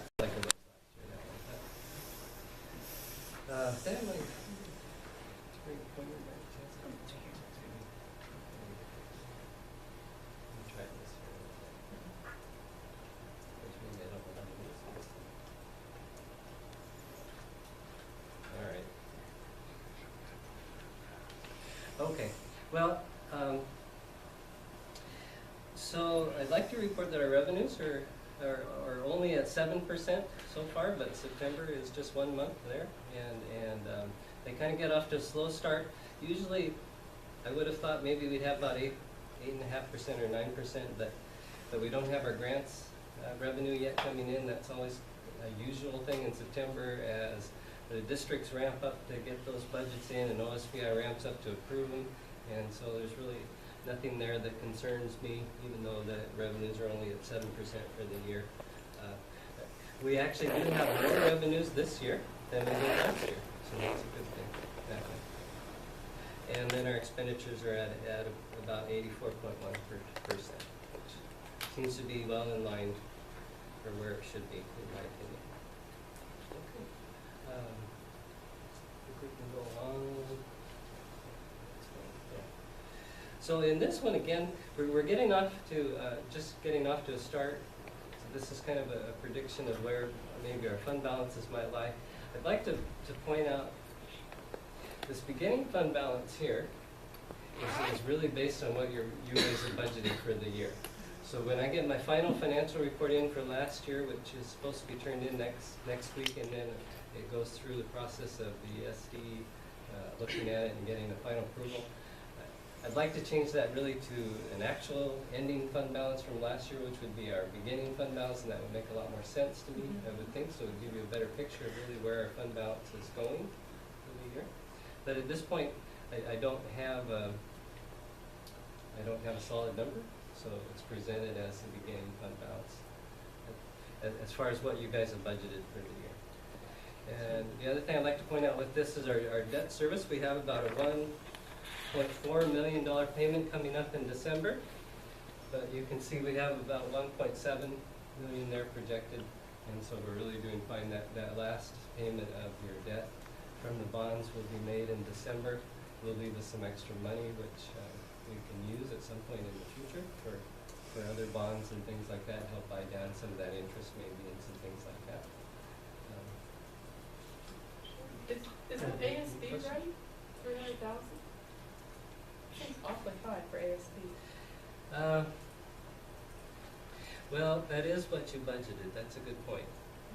That may be a little bit high. Yeah. I could, probably by next month at least we'll have a better feel. Okay. Will that be okay? And then I can. So that 918 in the capital project, that's the residual of the $1 million that we transferred over there? That is correct. Okay. Yeah. That's so we haven't a good way encumbered to look at any of the thinner roof or the carpet or any of that against that? Well, there was a little bit used there at the end, which is why it's down to 918,000. I think. But the bills haven't come in yet. I think the like Lakeside is being paid here, or either was this. I saw a check go through for Lakeside just a little bit ago, so now it's about 270,000. So that would bring that down quite a bit. So we still got some of that big project money going out. So that the carpet was 100 building roof. The Lakeside bill would have been the stabilization and the workout Roosevelt. So 2, 4, 5. Yeah, you guys. It's going away quickly. Oh yeah, yeah. You guys had some good projects allocated out there for that money. So. Okay. Yeah. So any other questions there? So just one last one here I'd like to share, and thank you, Jenny, I appreciate that. This one, I just wanted to, the only thing I wanted to mention is, you know, most of the programs are in line here. As you can see, if you look at the percentages here, as far as, you know, once we're considering our encumbrances and our actual, and again, it's still real new, still early on in the year. There's a few programs that you might have noticed were over 100%. And so mechanically, you might think that they're over budget. I'd like, as time goes on, I think, and I get a little bit more time, I'd like to check into these, kind of conditions better month to month and kind of monitor those budgets a little bit better and see if maybe we really are overspending or if it's just a question of redistribution or something like that. So I would mention that, kind of give a plug for the future that way. Hopefully that's something we can kind of watch because it does seem a little alarming that 1 month into it, so to speak, we're already over budget a couple of those lines. My thoughts. Any other questions there, you guys, or anything that you would like to ask about any of the other schedules that have been shared with you? Looks normal for now. And certainly you guys have more experience in this than I. I mean, we've had lots of presentations over the years. So appreciate that. First 2 months are the great unknown. Yeah, I have that feeling too at this point. Good. Okay. So if you want to go on, okay. What I have here that I'd like to share with you is a report of free and reduced lunch. Now, you might wonder why I'm giving this to you. This was more informational. I felt that you needed a perspective of where we stand because the October 1st count is used in a lot of benchmarks with the state for funding. For example, for this year, they're using the free and reduced lunch count as a benchmark for the enhanced classroom size for K through 3 and the funding that they've stepped that down to a lower class size for those who are in a high poverty, what they call a high poverty area, and they use a 50% test for that test.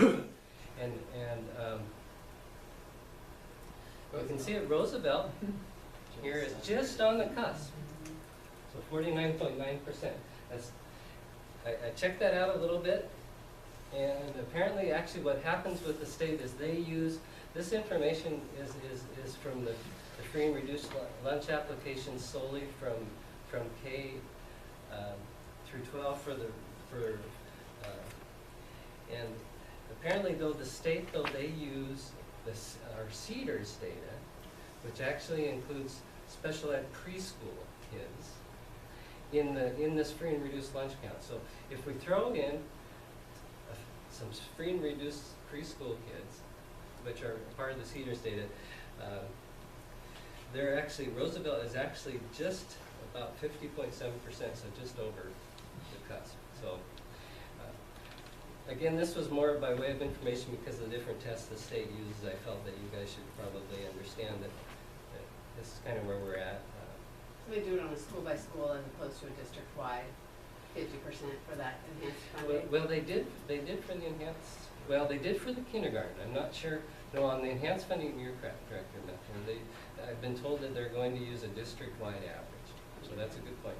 And if they're going to use an average similar to what we have here, we are over. That's a very good point. I know for the full-day kindergarten test, which actually was using this data again to fund this year for the full-day kindergarten, they were using it on a school-by-school basis.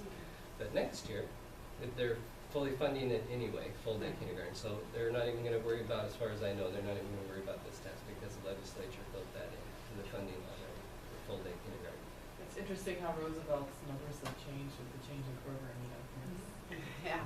I think too, 50% is significantly in bucket grants. Yeah. So yeah. if you have students that are in your preschool program and they are on free or reduced, then you do want this. But I am really pleased to see, I mean, okay, that sounds really awful. I know exactly what you're going to say. You know, the high school Yeah. typically has been reporting at like 27–30%. We know families all of a sudden don't get wealthy when kids go into high school. Usually it's the opposite, if my experience is anything. But so it's nice to see that the high school much better job of reporting and having kids sign up. So I really like a shout out to them, the Ranger from high school. And to Lincoln. And I think that there's some amount of, as you know, it's been just the last few years, right, that they've made it less obvious, for lack of a better word, if you're on free and reduced. And I think it's taking some time for that to work through for kids, as now they're getting up there and they understand, oh, I didn't in junior high have to show that I was. But it helps us get the funding. It helps us get the funding, and plus it helps the kids who actually need to eat. Yeah. I like that. So David, do we only do one count a year? No, well, it's an ongoing process, but the state takes a snapshot of October 1st. Okay. So So we could report on this another time if you guys would like to. That'd be great. It's just that they use Right, October this 1st. data in their testing.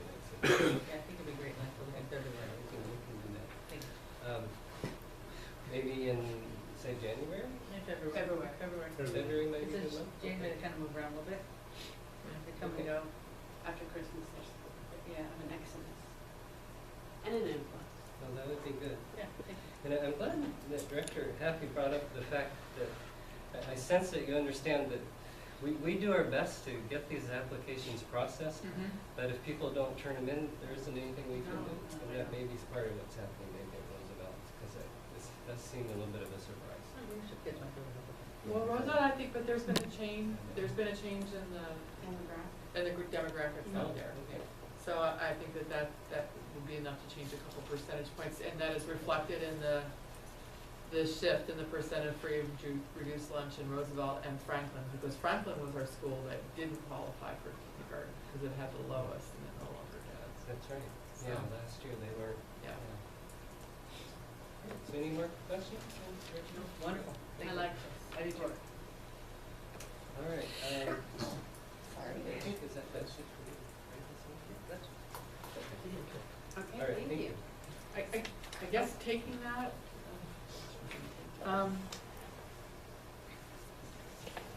I would watch what's going on with the Ridge program, because kids from low socioeconomic families do not present as gifted when they are. And I think we need to watch what's going on with the percent of free reduced kids in the Ridge program as compared to the rest of the district, and make sure it doesn't get totally out of whack, and I suspect that's what's happening. Okay, thank you. Yeah, but Mimi has been pretty, the thing that was really the barrier the first year was it had to have been a parent request. I think it's something that we're going to have to be constantly diligent. I think that's supposed to be changing Yeah. to where you just, I mean, I think we should just test 100% of our kids. Yeah, I think we're going to have to be just diligent And on just- that one. You test 100% of them and you have your cut score, easy peasy. So possibly Brady could give us some more information. Sure. Next go? No, we don't. Oh, you can do, if you. Just real quick. Yeah, Sure. Just, that has been a topic that Susan Heyer, our new highly capable coordinator, and I've been talking about, we discussed it at our first meeting last week, that we're pulling the demographic data right now from Lenny Brown is helping us get it from Cedars, because that's been big on my list on are we reaching everyone. So we're looking at that, and we're also going to be testing all second graders, giving them a pre-screening to try and help increase our. Thank Thank you. That is very good. All right, so now Scott Harker, I know you're just ready to jump up and. No. No, who'd I miss? Oh, because we added, I'm sorry, 10.03. You did. Nurses assistants, I did not refresh. Yes. Okay. So I just like to have the board have a conversation on it, because, we started this conversation before the end of school last year. We're into school, the need has not gone away. I know we've had some struggles moving this forward, and as we learn more and more about the process, but I'm a little frustrated. So, and at this point, I would like us to really reconsider if this struggle is going to continue to go on, and everybody has their own opinion about it, and nobody seems to can agree. At this point, I would prefer to hire another nurse at this point and work out what's going to happen with these positions, because I feel like the need is still there. I just want to make sure that since we've had a turnover and our nurses and all this stuff, that all the secretaries are trained, and that they're, since they're running our current nurses certification, because I know how important that is, having my own certification, you have people using your certification, I want to make sure that component's all done. That's just kind of my point about it, but I really wanted to have a conversation with the board about that. Well, I think that Brianne and her staff and the nurses presented a proposal that they identified a need, and this is how they could meet that need. And it was parallel to a structure that's being used successfully in Square. and that's what's presented to the board and we endorsed it. But I think it kind of took the principals by surprise and the secretaries by surprise, and it's not necessarily where they think that their highest need is.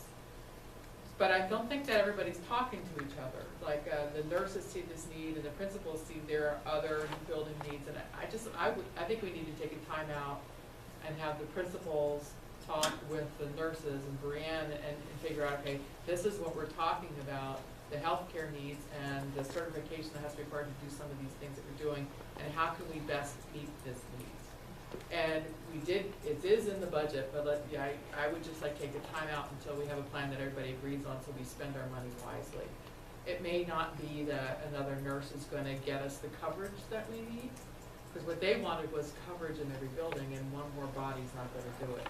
So let's take the time out and come to a consensus on how best to cover the healthcare needs. I guess my point is that we, the board, always talk about equity. Equity, we want it to be Yeah. equitable across the district. So now it's equitably bad. Well, some principals want it, some principals don't want it. And so, I'm really frustrated. Well, I don't think that we do anything until we have this discussion that both satisfies, so the principals, there is this concern that there's going to be somebody sitting around not doing anything.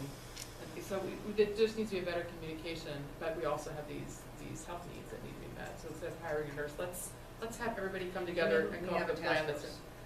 I don't think we need to get involved. I think they need to talk to each other.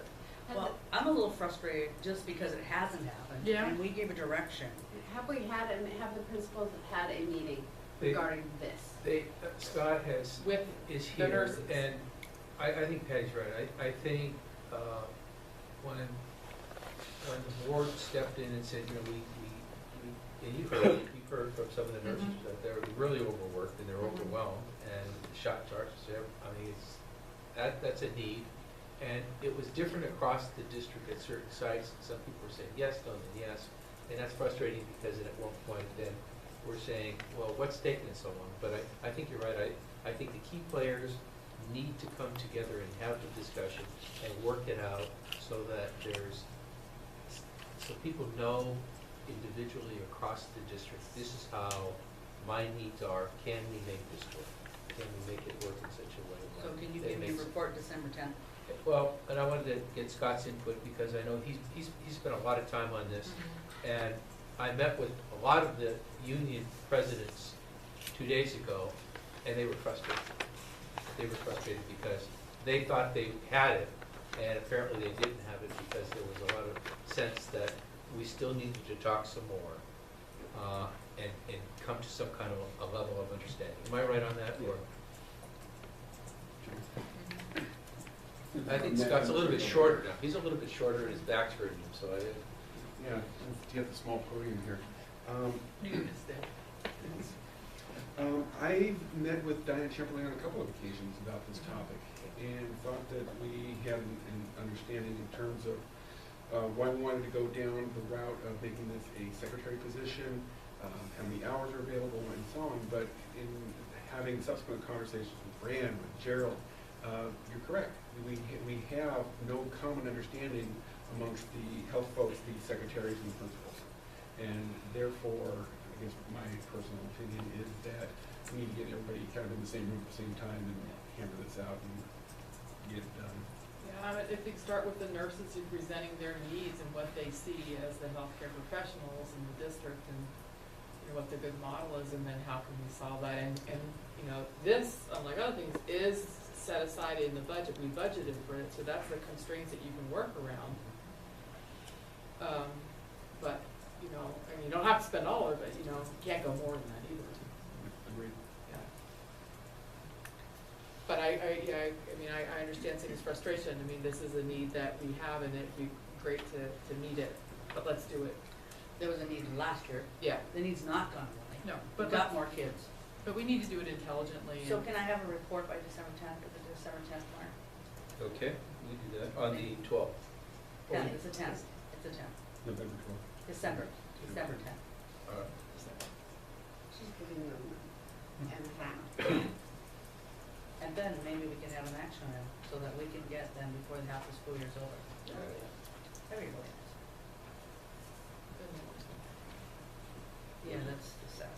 brought this forward and really pushed the hell out of it.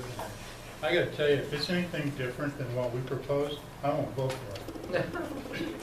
Because what we proposed, we know works in other schools.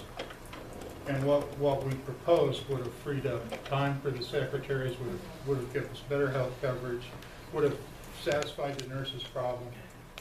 The fact that a bunch of people who really it doesn't have anything to do with it can't seem to get it right is, I just won't vote for it. I will say this though, and I'll go on record now, if I happen to get reelected this year, which may or may not happen, I will present in the budget for next year a new department head and have a head of health and welfare, child welfare.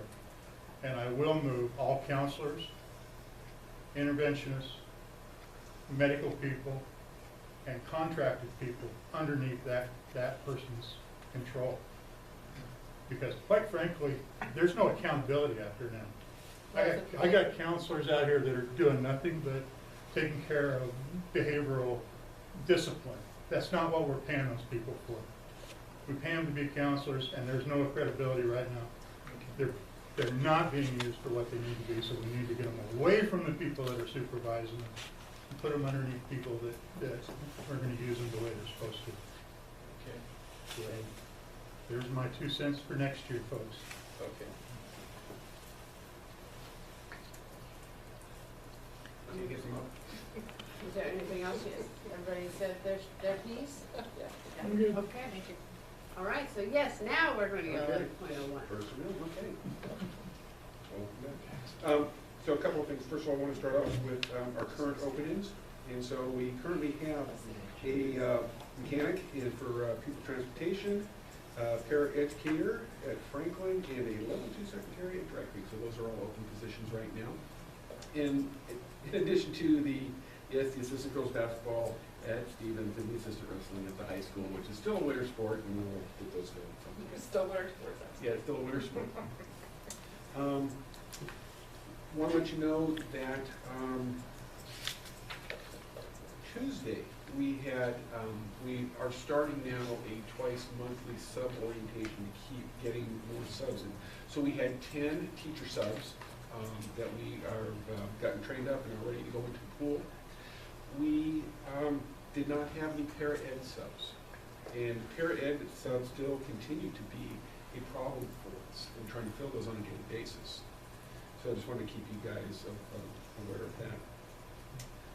Also wanted to let you know that I've been working with folks over at Rite Aid to have a flu clinic, if you will, for our staff. Start with them. I believe I mentioned to you that what I'm looking at for next year is to, at our district welcome back, is to have a flu clinic for our staff there, so they can get the pictures taken, have the benefits fair, and get it done. And all they're going to have to do is show their Premier card, and it doesn't cost them anything.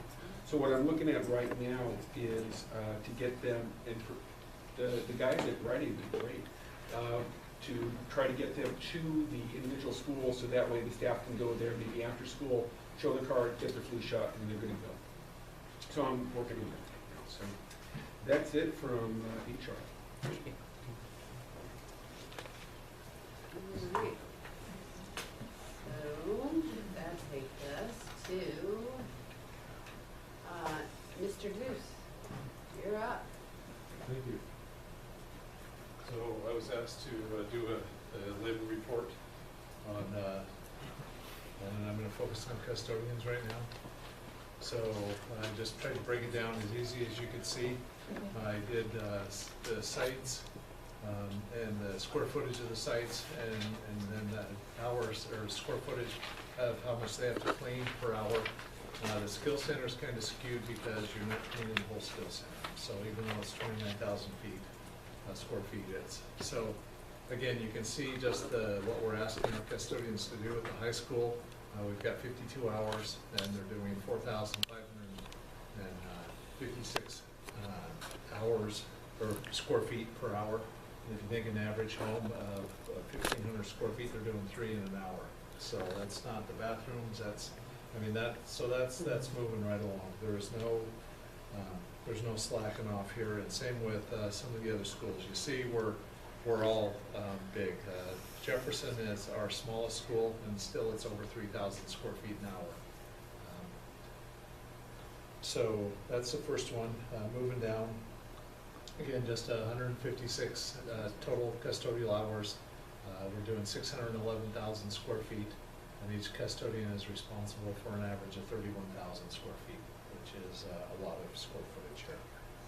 So if we move down to the next column, this is the custodial hours before we went through the bloodletting. And in the early 2000s, we really cut back on the custodians. You can see that the high school took a cut of 24 hours per night, so 3 full-time employees. And then Jefferson Dry Creek, well, you see it there. We cut 48 hours. We actually cut more than that because at that point in time, Fairview and Monroe were still running.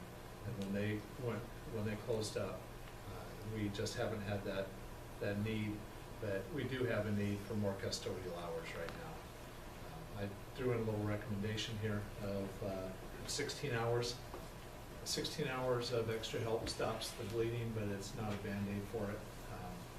24 hours would touch all the schools, but at this point, 16 hours is drastically needed.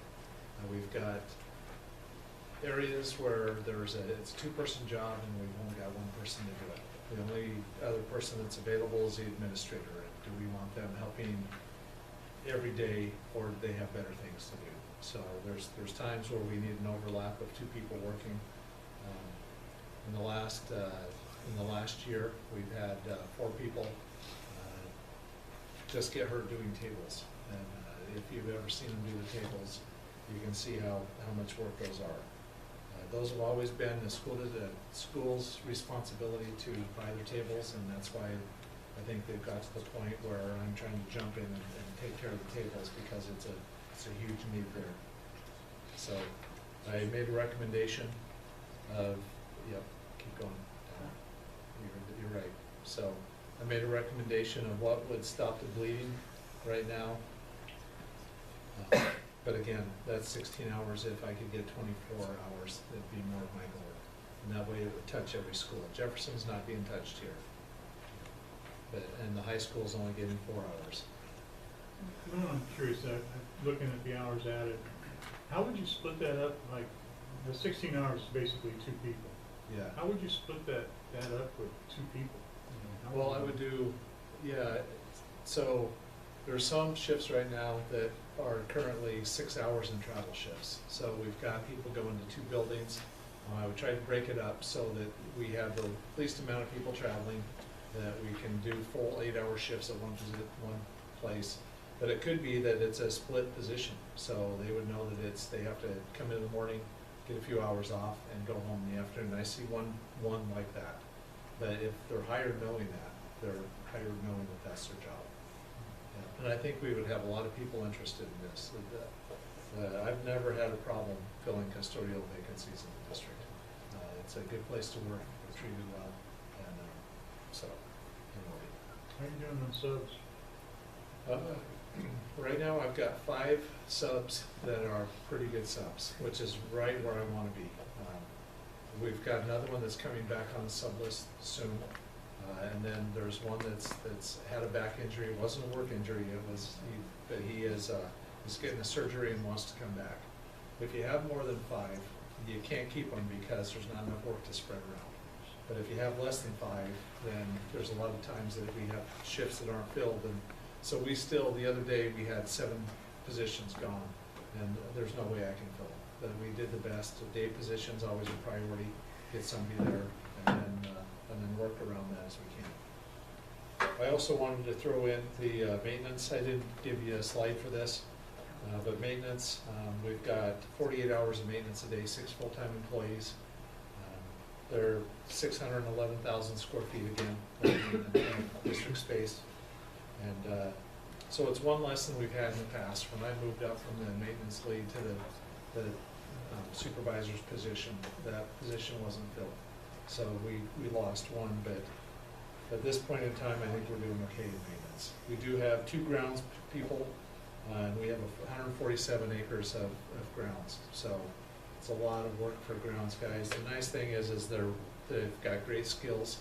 These are people I take advantage of in the wintertime. I pull them in and I have them help us with maintenance. So it's a win-win for everybody. So that's my report. Any questions? Your grounds guys prep all the fields? We do. Yep. We do so that all the field maintenance comes to us. We start as soon as we get an empty field. And right now it's harder because there's so much community use, which is great, that it also takes its toll on the fields.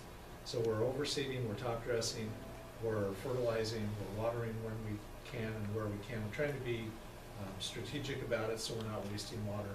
But as soon as that seed hits the field and we've top dressed, we've got to get water on it or it's not going to pop. So there's 4 fields that we treat as sports fields in this district: Dry Creek, Stevens, and the 2 at the high school, the practice field and the track. All the other fields we consider play fields, and they don't get the same level of service or the pot of gold thrown at them as we do for the sports fields. I have a question about gyms. Yeah. There's obviously, I hear complaints a lot about Roosevelt's small gym, and maybe since you're here, I can bend your ear. Sure. Why is the small gym not available on the weekends? It's a classroom, and it should be available on the weekend. I don't know that it isn't. I have never been asked that. I just have heard from the So, AAU, I know that, you know I hear it all the time. And that's fine. I think that But- we've gone out of our way to support the AAU as much as possible. They're in our gyms a lot. I did not know it was not available on the weekends. It's available weeknights, so I guess I don't understand. Apparently it's Yeah. just a small gym, and it's Yeah. just on Saturday. That didn't come from my office, so I don't know why it wouldn't be available on So Saturday. that might be a principal decision, something. That I could find out about that and put it in my Friday notes. Oh, that would be great, because I'm getting honestly tired Uh-huh. of hearing the same. It's been now 3 or 4 years I keep hearing the same. We don't have gym space. Actually, Exhausting. our gyms hardly ever have a break. No, I know. So they are used more and more every year. We've got everything from indoor baseball, indoor soccer, basketball. Everybody's vying for space in our gyms. And I think you guys have done a great service to the community by allowing that to happen. Thanks for saying so. I know a lot of people really cherish it. I see that the Y has their basketball starting up, and I heard that it's 160 kids, so that's another good thing that's going to be in all of our elementary gyms. So again, we're hitting the community there. Okay, so we don't, in our budget, haven't budgeted for these extra hours, Right. but, so I guess I just worry that it could be a lot of money to try and come out of a budget that's, do you have any ideas on, any magical ideas on where that money might come from?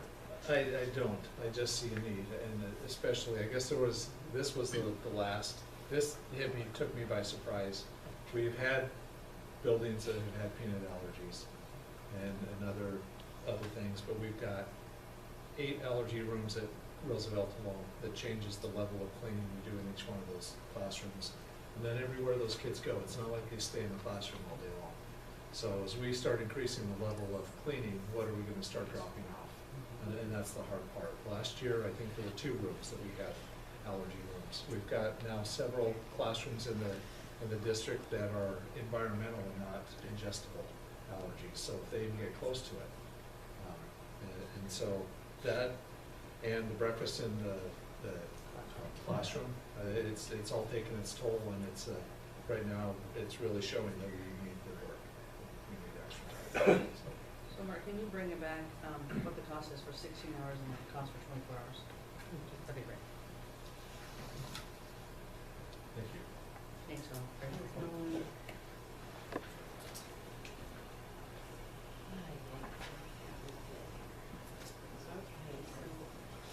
We are to 12.01 collaboration day report. Dr. Gavard.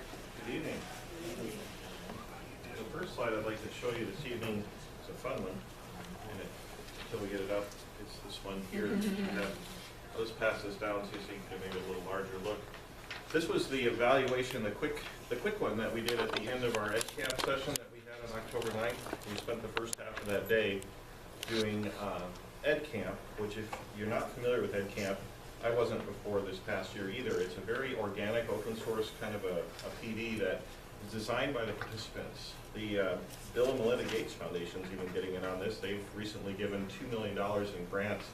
We haven't yet looked to see if we could apply for a grant, but they obviously think there's some merit to this because participants get together. It's a lot of networking, but you use the wisdom in the room and resources in the room, largely devices, and you learn together on topics of interest. And we have major themes of technology, differentiated instruction, curriculum content, social emotional learning, wellness, and there was one other slipping my mind. But those are the main categories that we brainstormed in advance. But we didn't brainstorm the topics underneath those in advance. So at the day, the beginning of the day, we had an organizational meeting in the gym at Stevens, and everybody broke into groups spontaneously and helped come up with sessions. And it was really, really, really well received, very, very cool. And as you can see, most people want to do it again. They like the half-day format, and we're talking about doing that again in March. So hope you can come and see that if it does happen again. It was really, really well received. The ratings, if we could get the next slide, please, with the EdCamp ratings, you can see that we had extremely high. That's the special ed one. We can see that that was highly rated as well. That's the one right there. So you can see the agree and strongly agree bars are very closely aligned, and people were generally very pleased with that. The other trainings that we had that day and the meetings that we had for grade levels and department time were also extremely highly well received, and everybody who left the day just with smiles, and I think it was a well-spent day in collaborative learning. Barry, is there anything you wanted to add to that, since it was largely your group that benefits from that? It was there was a session on outdoor ed that fits in with what you were talking about earlier. It was really well attended and very good.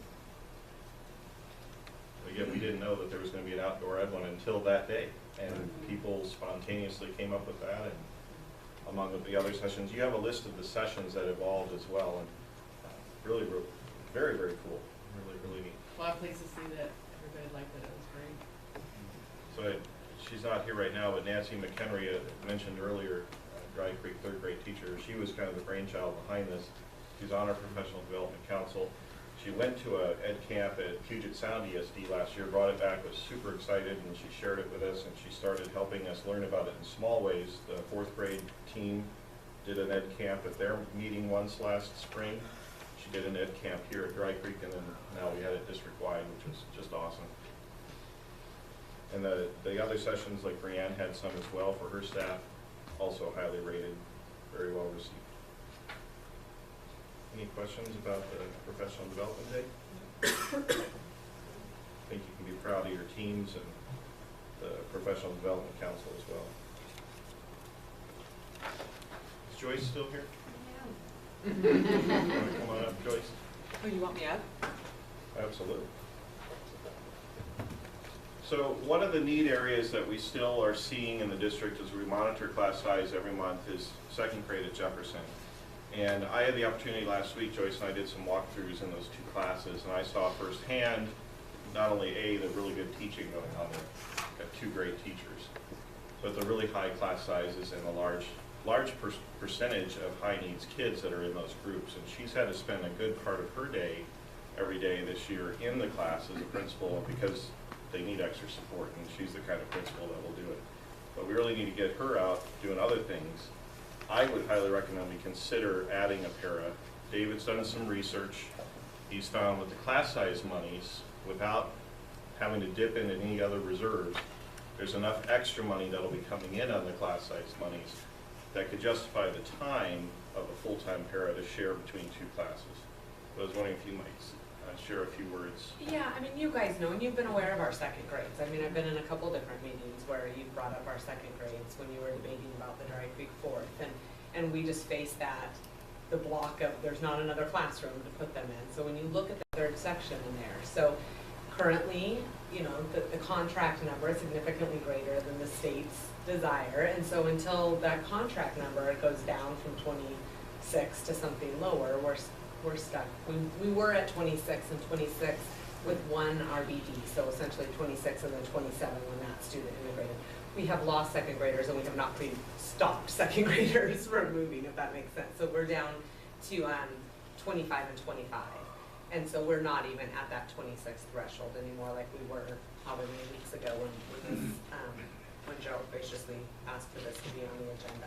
So I'm not saying that there's not other high need spots. Any kindergarten classroom in this district would love para support. So, you know, does our second grade deserve it more than any kindergarten, including our own kindergartens? I don't know that. What I do know is our numbers are significantly higher than the other second grades across the district. We don't have space for another classroom. You know, I mean, splitting that into 3 would be lovely, just like anywhere.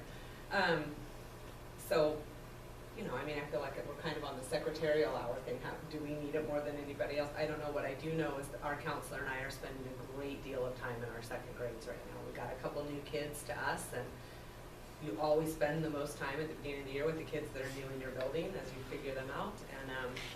And I currently have a parent in there now that we're paying for out of the building budget, just for support and trying to collect some data. And the amount of time the counselor and I have freed up since she's been in starting Monday is 2 to 3 hours a day. So of our own time, let alone processing with those kids. So again, I mean, I can't say that there's not needs elsewhere. I just know that our second grade numbers are higher. And we have some move outs, but we'll get move ins. And we can't say no until we hit that 26 threshold again. So thank you. Any questions for Joyce or me? So I guess, Chris, why you can't say no until 26? That's just always kind of been the precedent, that's the contract number. So if they live in our zone, so we called everybody. I mean, this summer, there's 3 things we look at. If they live in our zone, first and foremost, that's just been the practice. Yeah. And maybe we have talked about this at length. I mean, over and over. When I started at Jefferson, when Michael came last year, kind of that thought of what would it look like to register through the district office and go where there's the most space, but then you run into a transportation nightmare. I mean, you guys have had these conversations much longer than my being But here. your school's in, there's 2 other schools. I don't know, I can't remember off the top of my head what second grade looks like at Franklin. Franklin has a 23 because of the MAC, I believe. Okay. And then the rest district-wide, I don't have my little sheet in my Well, it'll be Franklin purse. and Hamilton. Yeah, the rest of them are all somewhere in that 19 to 21 range. So I mean, that's a big difference. 5 kids is a really big difference. And then, like I said, we just kind of have some heavy hitters that are new to us, and we didn't know they're coming from different places. I don't know where it's set. We've talked about this in revising the attendance enrollment policy. There's a couple things that we were going to look at, and what are the triggers for we're full. I don't see where it's set so that it's a contract language. It could be, we could use something, else, and frankly, the state guidelines. Well, that's what would be nice. Should be, and so maybe that when you revise that policy line, that may be something to look at. You know, we talked about that, but where do we draw the line? Well, I don't know, then that's a discussion point to have. Everywhere is jammed. I mean, because we've had this, you know, Roosevelt's current 6th grade, Dry Creek's current 4th, that's now split, and our this current second grade class that's been full since kindergarten. They were 23 and they were 24 and 24 by the end of kindergarten, and we just kind of gained a couple more each year. They never went over last year. No, there was a point last year where they were over a little bit, but then we just had these move-ins over the summer. How do you philosophically tell a new parent who lives right across the street from your school that you can't take them in your school? Well, I mean, it all depends on really where they live. I mean, so there has to be some decision tree, some decision structure, because you do have 2 gray areas that. Yes, and the gray, and that's always been great. We always go by numbers, and we always, and then on the gray area ones, it's a strictly numbers. And so, and there's always really good communication among the schools on that. So, and the one other little plug I'll put for us, again, that's not that we need it more than elsewhere, but is that we were budgeted at 319, I think, and we're sitting at 338. I mean, we're sitting pretty significantly higher than our budgeted amount, and there's no additional staff I mean, there's no, Well, I think whether buildings have been able to add an additional classroom, we just haven't over the years, so. Well, I think with the increase in enforcement, so too, with the increase in kids, it should be an improvement. Anyway, thank you. How many hours do you actually need this person? We would only need the person 7:45 to 2:15 with a half-hour lunch we could get by, because our 2 dismissal time is the early dismissal time, so I think that's a 6.5 hour. 6.5 hours. So it's a 6-hour plus an unpaid lunch. And they can be flexible between the 2 rooms based on the. For sure between the 2 rooms, and frankly, yeah. Other needs. The kindergarten, if there's a crisis over there, but yeah, but definitely between those 2 rooms. So we've poured in as much as we can. We've given them, they get an extra 45 minutes of para support, I mean, prior even to this week. They get 2 to 3 times a week of social skills curriculum from the counselor right now. I mean, there's a lot being poured in there because there were high numbers to begin with, and then just some, oh, hi, you came from Vancouver, you came from wherever kind of needs that, of kids that have not yet been evaluated and may or may not be, but posing a pretty big challenge. And we're seeing the enrollments grow, so we know that. Thank you. So one thing we're talking about, Joyce, is because other districts use utility bills, we're talking about using utility bills. Okay. Because we know some people maybe don't use their correct address or use their PO box. Right. So that way, we would have an honest place of where everybody belongs and what schools. And of course, they could apply for the variance if we really, Well, and not to say that, I mean, people are getting through all the time, and we actually have one family right now that we keep trying to follow up on. That we know is moved, but isn't getting us, they have multiple addresses and multiple places. But Vicki Anderson is good at many, many things, but tracking down where people live is just one of those things. But yes, they get through the system however they want. They use the addresses right on. Thank you. So would you like us to bring this back as an action item next time? I think we need, yes, I think we need this. I mean, it's enrollment driven. Yeah, this is enrollment driven, this isn't really our decision, it's sort of, Well, I mean, we appreciate that so much, thank you. Right. Well, I mean, George is in the middle, and we knew that when we built that school, we wanted bigger, we didn't get bigger. You're just kind of the hub in the middle, Right. areas on the side, and so, we'd like to have a different classroom, but if there's no more space, what do you do? And so you gotta get some extra help. And teachers. Thanks. all right. The last item I have for you tonight, I don't want to spend a lot of time on this because it's our first administration and we don't have a lot of data yet, but I want to just introduce it to you tonight and offer you a workshop if you like, either individually, you could come and see me, and I'd love to sit down with you one-on-one and show you the data in a one-on-one fashion if you like, or we can do it in a work session in a little longer scale. Well, we've had our first administration of our new Northwest Evaluation Association, NWEA, Measures of Academic Progress Assessments, known as MAP. And we've been implementing these in grades 3 through 8 for the majority of the district, with the exception of Lincoln. We have 9 through 11 that are taking it there. First slide that you have is from page 3 of the norm guide that NWEA puts out, and we look at this slide first because we only had one administration of the test, and we're looking at the status score now. NWEA calls their scale score a RIT score. It's named after the researcher that developed it. His last name was Rausch, and it just stands for Rausch Unit, and it's abbreviation RIT, RIT score. These are all the RIT scores here in the left-hand column of each of the beginning, mid-year, and end-year. We will administer it 3 times a year. So we look at the beginning year score. In the elementaries, we only did the reading and math test. We felt because NWEA only requires at a minimum you do reading and math, that putting the third language usage was not necessary. They have other reading tests that they do at the elementary. Secondary, though, doesn't have as many reading tests, so we did the language usage test as well at secondary. You may notice that there's some data from last year, and you may wonder, why is there data from last year? If you remember the RIDGE program, we bought a very limited number of licenses for RIDGE program and the highly capable singleton kids that are out in the other elementaries. So that's why there's data from last year on a full scale. The good news out of this assessment is A, teachers are loving the reports, that they can see how their individual kids are doing and using the information to plan interventions and instructional strategies. But the other good news is is that on average, our kids are performing at the national normed average for NWA. So that's a good sign for us that we did not see a big dip over the summer from last year. Even though we didn't have MAP on a scale in the district to say how they were doing on MAP, we know from SBA data how they did last spring, and we're not seeing a big dip. So summer didn't have a major drop effect for us as it did in the past. What I would like to put together for you for November is a detailed subgroup report so that you can see how, like, our Native American students are doing. Right now, the data is not available in a report that I can just print that will be legally available for me to share publicly, because the N size is too small. I have to go back and re-aggregate it into larger groups, and then we can look at it in a way that has N's of greater than 10. So I'll do that for you for the November. But again, if you have questions in the meanwhile, I'd love to sit down with you individually, or we could set up a work session.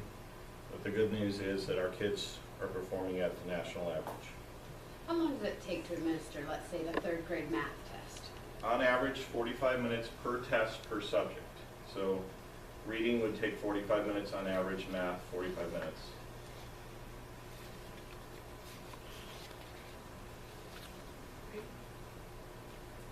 The thing I'm hearing over and over is we're testing the kids too much, we're testing the kids too much. And So the way that, I really want to make sure that we're not adding just another layer of testing to these little cherubs.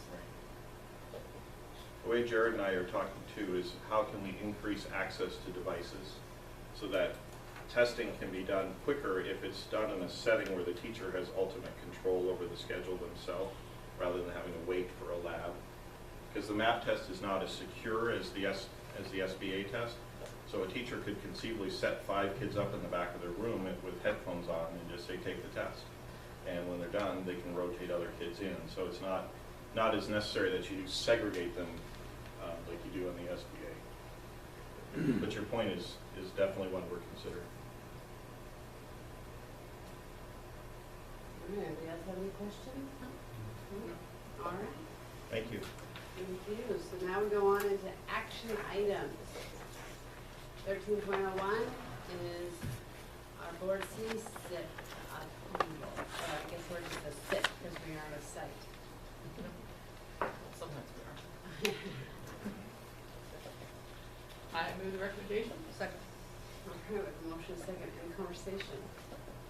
We talked this puppy to death. I think we have. Jenny, I'm gonna again thank you for putting everything out together, and I'm gonna Yes. call for the vote. All in favor? Aye. Opposed? Abstentions? Excellent. That moves us to 13.02. We're back to the textbooks.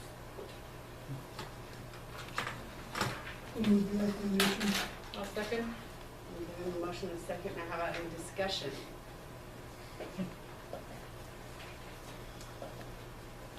I'll take the heat on this one. So I went back and looked at our meeting in June when the instructional material committee budget came forward and it was $300,000.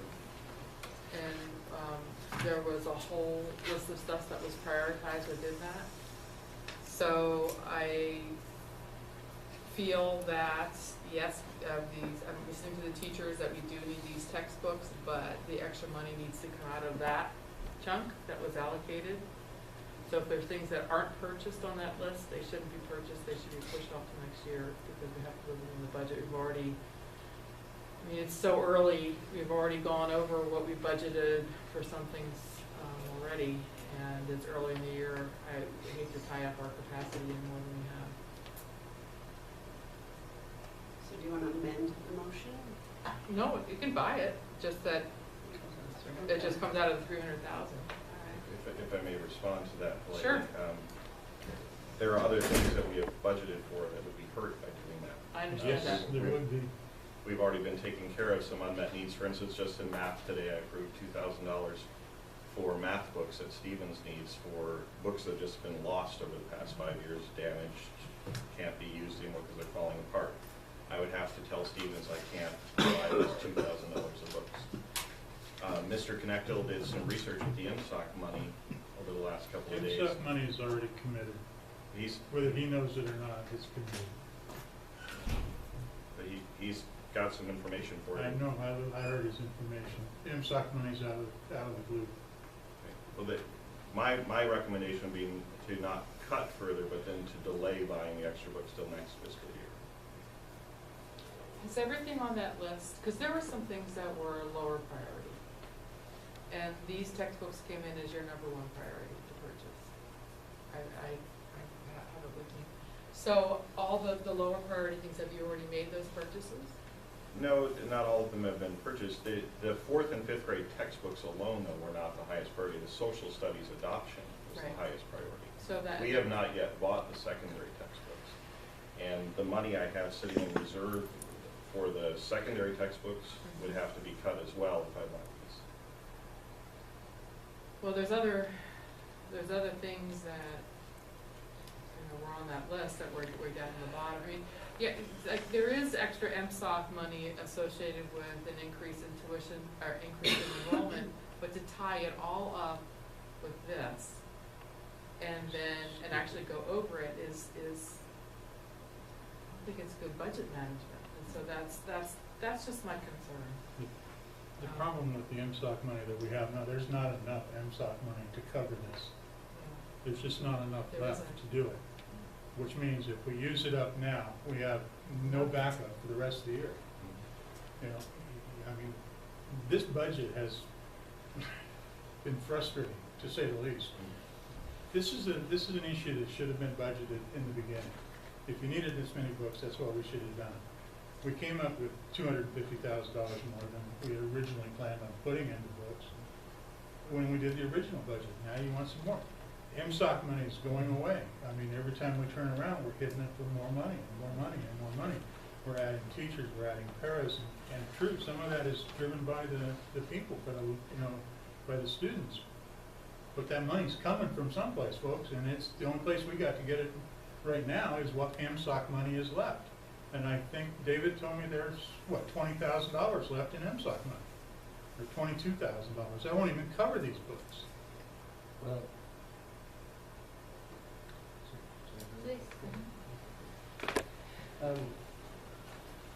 well, in fairness, I guess, what I should mention about the MSOC money is it is, as Director Lynn indicates, it is to be used for lots of different things.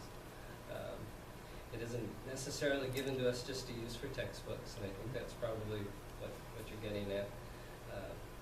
With the increase of the extra 4th graders that we have this year, we would get about 20,000, well, 19,000. I need to probably lowball it on a conservative side. About $19,000 more in the MSOC money.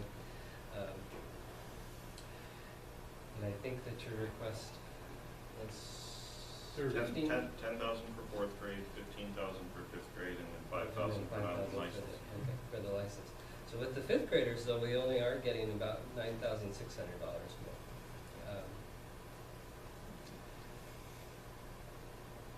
So maybe the 5th graders aren't totally covered. I think you're probably coming to that conclusion. The 4th graders probably could be covered, but like Director Lynn said, it is supposed to be used for other things too. Utilities and supplies, facilities maintenance, security technology. So that would be the trade-off, of course, is that theoretically for those extra students you wouldn't necessarily have that money for other things. Does that help?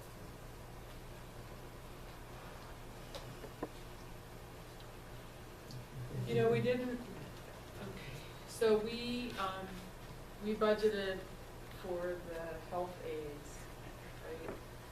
And the assumption was that they would be hired in the beginning of the year, right? We did budget for the health aides, yes, that is true. And we assume. That's a good point. We have not. So, and I'm hearing that the earliest that we could possibly hire them is probably gonna be January, whatever we decide, another nurse.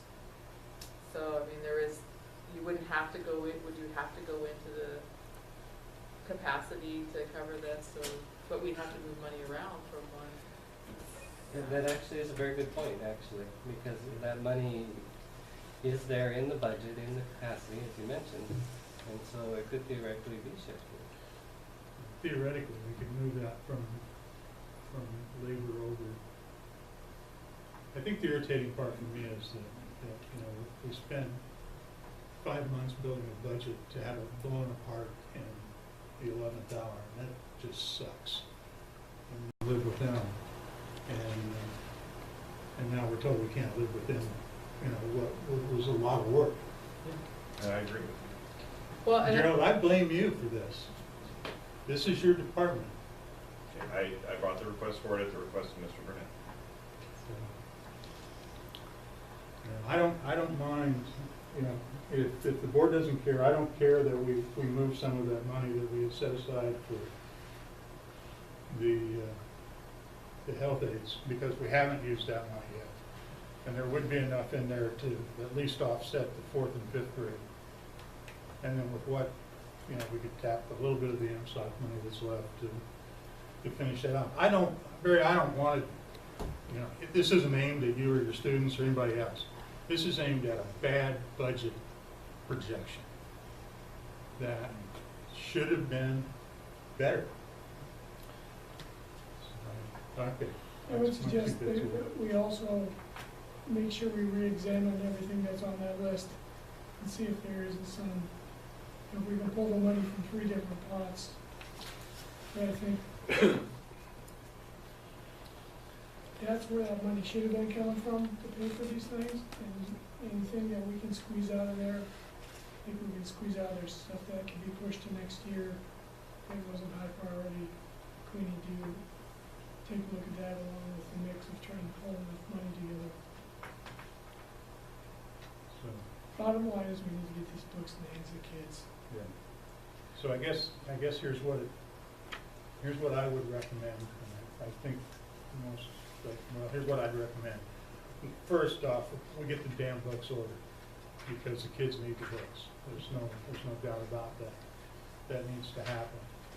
But I would also say, David, see what you can get out of the $300,000 budget that we already approved. and come back to us, and then we'll decide where we're gonna move the money from. yeah, what has not been encumbered? Yeah, let us know what could we possibly do away from in that 300,000. And then we'll decide where we're gonna move it, whether we're gonna move it from the medical people, or we're gonna try to suck out the last of the MSOC money. Okay. So, You say get the books, Get and the then books. bring back to the board. Well, let me before we direct that, let's take a vote on whether we want to approve the 3 books at $30,000. We have a motion, a second, all in favor? Aye. Aye. Opposed? Abstentions? All right. Now we can, just go on So before Mark I get brings mad. some okay, before you get. Yeah, before I you have it, get- I have it, I have it. All right. If you have any questions, direct them to Lonnie. Okay, we're moving to 13.03. Thanks. You're so welcome. Approval of policy 2020 curriculum development and adoption of instructional materials. This is the first reading. I move the recommendation. I'll second. Okay, we have a motion and a second. Anybody have anything to This talk? is not what I expected it to look like. This is not- it. It's just No, a it's not very, like the major revision that you proposed. no, it's just one little Like extra. one little thing. So what happened to that one? The, You tabled that? It was skillfully Okay. went around. Okay, there you go. All right. Is that a nice way But of this doing keeps it? us within the law. It is within the law. It does the right thing. It does the right thing. So, yes. Okay, so we have a motion, a second, and further discussion. Hearing- Oh, I'm kind of, this G is a tall item here. it is a big item. It's a long sentence. Yeah. It's gonna be interesting. So is that gonna be then added as an evaluative criteria for evaluating all? The G? Yeah. for the ed part, yeah, it's actually, that was the new state law on compliance. So then how do you teach Huck Finn? Yeah. I mean, you have to. Yes. Yeah. Yeah, it's, Dr. Bard has something to add to this. Yes. This is primarily aimed at content of textbooks. Okay. Okay. So it wouldn't affect a library book so much? Well, it's like a text that's, well, it's, you know, books that, there's always this controversy of books that we choose for English literature, you know. Right. Yeah. I hope this doesn't make it so that we can't teach controversial books. Right, I don't think that's the intention. The intention is Okay. to, like when we're looking at our new U.S. history book for 11th grade, Okay. we want to make sure that the publisher isn't taking a biased standpoint on a certain lifestyle, for example, that they're presenting it in an unbiased manner. So why not only textbooks then? Yeah. Because this policy is largely geared towards adoption of things like textbooks. There actually is a separate policy on library materials that the district has, which Huck Finn would fall into a library book kind of a thing. It's just that religious music falls outside of the separation, because it has a historical import. It's sort of the same idea. If you want to read some really dry stuff, the state, the OSPI actually put almost a book. I mean, this thing's like 30 or 40 pages long on the definition of bias. It's an unbelievable document. Okay, does anybody else have further questions? All right. Oh, well, You know, I just don't see where it says textbook in here. it does at the very last sentence. In all textbooks and instructional materials, including reference materials and audiovisual materials. The end of G. It's the last sentence.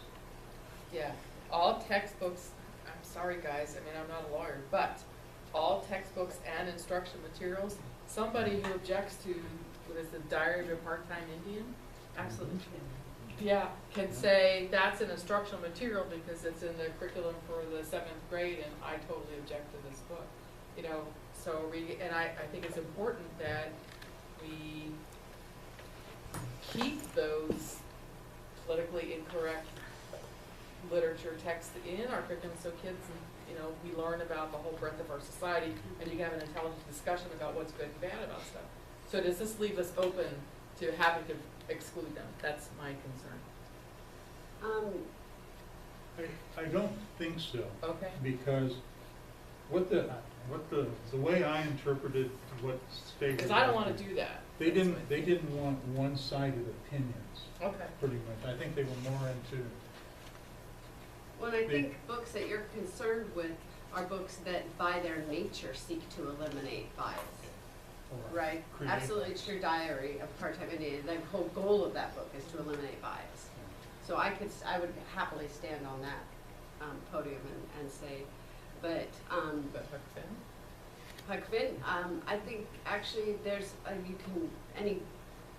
I would guess that our teachers are very good at calling to deal with bias. You have to call out bias and show our bias. I'm just concerned. That's what makes a good teacher. I understand your concern, I really do.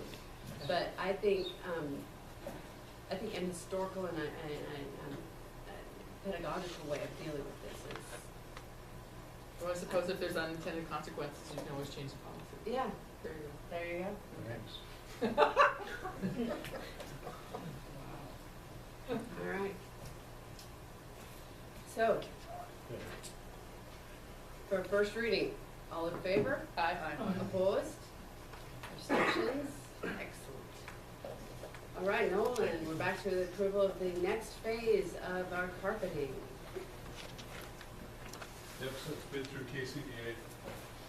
We're going to have Leo's Carpeting do it if it gets approved. It's a project I want to take over winter break. I've already met with him to make sure that Leo can get the job done. He says he can get it done. So I'm going to take advantage of the 2 weeks off without school and move this project forward. So it's the rubber flooring that we're going to be doing, which is fantastic. It has better sound qualities than carpet, yet it doesn't have to be waxed ever, and you can just clean it up with a flooring machine. Is this just as you walk in the? Yeah, you see that, yeah. So no, this is now down the hall. Oh, down the hall. So this is gonna go all the way down one side of the hall. I would like to do more, but again, the time constraint of winter break. But this will be a good thing, and again, with breakfast in the classroom and moving food up and down, having an easy cleanable surface is fantastic, so. I move the recommendation. And this is part of our original Yes. transfer of funds. It is, yep. This was part of the that I laid out for the board. This is just continuing phase 2. Just wanted to make sure it was part of the phase. Yep. All right. All in favor? Opposed? Abstentions? All right. Thank you. Thank you. Go forth and carpet. No. Rubberized. All right, so now we're on to the job description of our drug and alcohol interventionist. Hello. Hello. Hello. All right, so you've gotten a copy of the job description. I want to let you know that Brianna and I worked on that. We sent it to the high school and middle school for the principals to take a look at. It was also given to the counselors on the collaborative day for them to take a look at. So we've gotten their feedback that was incorporated into that and then passed on to you folks. Any questions that you might have about it? I have a motion, a second. No, who's second? I'll second. Okay, now, anybody have questions for Mr. Harper? You took the mandatory degree out. 200 days? Right, and the feedback that we got was that, well, first of all, by not having a mandatory degree would therefore put that in kind of the underrepresented group, because if you don't have a degree, then you're not going into the teaching. So that being said, the other pieces of feedback we got were, all right, how many days you want them before, school starts, how many days you want them after school starts. If they're not into, the teacher group, as an example, then they don't get, some of those extra days. How many days on top of the 180 school days do we want them? So this is where we came up with the number. Okay. And you think we'll be able to hire somebody for, would essentially be part-time work for, like, away from a drug and alcohol? Yeah. Okay. I've already gotten a phone call from them for. Oh, did we're gonna hire Well, it the happened in the first one paper that we're tonight. doing this, so, okay. There's a lot of people calling. Okay, Yeah. all right. Yeah. Any further discussion? All in favor? Aye. Opposed? Abstentions? Thank you very All right, much. we'll get Thank you. Let's get it posted. Good hired. Okay, so I haven't missed anything. We're on to items for next agenda, yes? Yes. All right. CSIP work session, we did the psychologist week from November 9th, 13th. Stevens Middle School update, student of the month. October financial report. Truancy outreach report, enrollment report, from the end of the year budget status. Oh, what's the CSIP work session? I don't know. We have isn't that where we have Oh. What do Each we- principal will come and present to you their CSIP. And that's the. Oh, we took that out of the main meeting.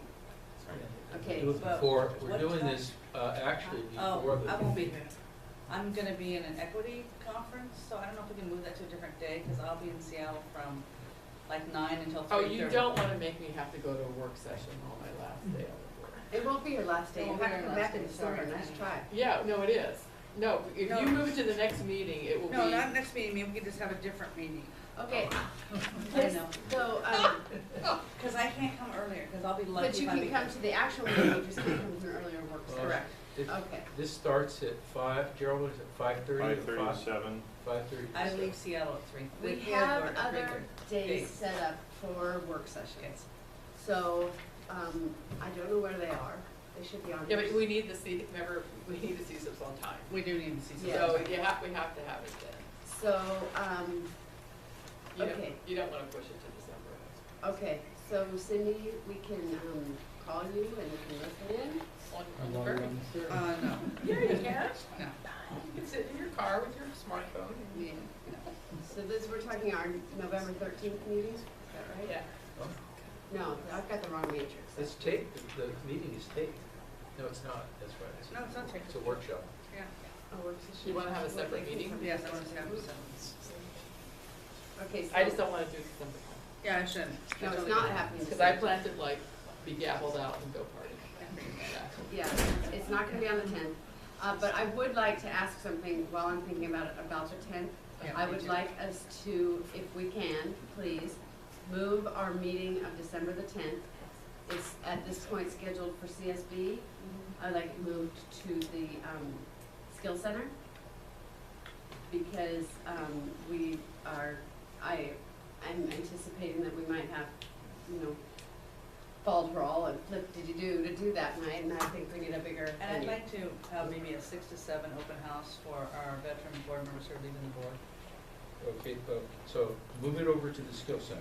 Right. And then, what was the We're gonna second? have a Six- reception from 6 to 7. 7. 67 PM is what you said. Right. And then maybe at the beginning, That we'd make a like- presentation. Yes, and that's something we would like in the newspaper, Local presentation. the invitations, and we'll, yeah, so we Right, can open work house with- 6 to We- 7, we Patty can and do that. Steve. But we would like it to go to, hopefully the skill center will be available that day. The other issue on that meeting is the selection of the That's what we Right. do, the whole organization of the Yes. board. organization. All committees, everything. Yes. So in Shouldn't be addition to very- moving the meeting, I would like if we could find a judge who would come that night to help sign her. She's already on it, thank you, Jenny. And so we still haven't though established what we're doing about the November C6. Yes. Well, November's tough to move much around. Yeah. Yes. If we weren't gone, it would not be a thing, but we're gone. My suggestion is that we'll leave that there because you want your CSAPs done before December. Right, okay, what day is this meeting? It's 12. It's 12, it's 12. Thursday. Okay, so, So you can just come in and do the CSERs. That's why I'm saying, just come another day and just do the systems. Like it works out, 6 to 8, get them done. okay, that, or we just do what we've historically always done, we just keep it in just the have a board part of the meeting. meeting. How big is the agenda for that day? How many things are on the agenda? This is a November meeting. November 12th. Yeah, Okay, but we have, it'll grow. psychologist week is easy. Well, we're at Stevens, so we're having a program. With Stevens Middle School have that program. Oh, yeah, it's gonna be long. Yeah, we long. October financials, truancy outreach report, enrollment report, end of year budget status. So there are a couple things we could slip to the next. Truancy, can you move truancy to 10? Yeah, we can move truancy. We move truancy and we could move, The enrollment report. we could move truancy and the Enrollment enrollment report's report. quick. Yeah, enrollment report's easy, because we will have looked at the report. So it will be pretty. So we'll just move that one. We can move the enrollment. I mean, we can just do the enrollment, sounds Okay, like. but we're gonna move the C6 into the regular board Yeah, meeting. okay, that'd be great. Okay, And hopefully we'll be back in time. I should be. all right.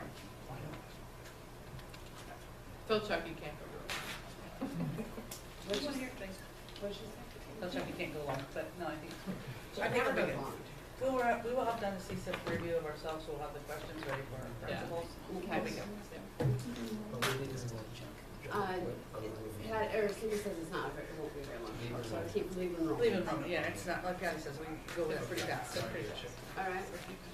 All right, with that, unless anyone has anything else with the good of the order, Steve and Patty, I would say please plan to be, the thing, but for your reception from 6 to 7, and at this, on December the 10th. Okay. And invite your friends.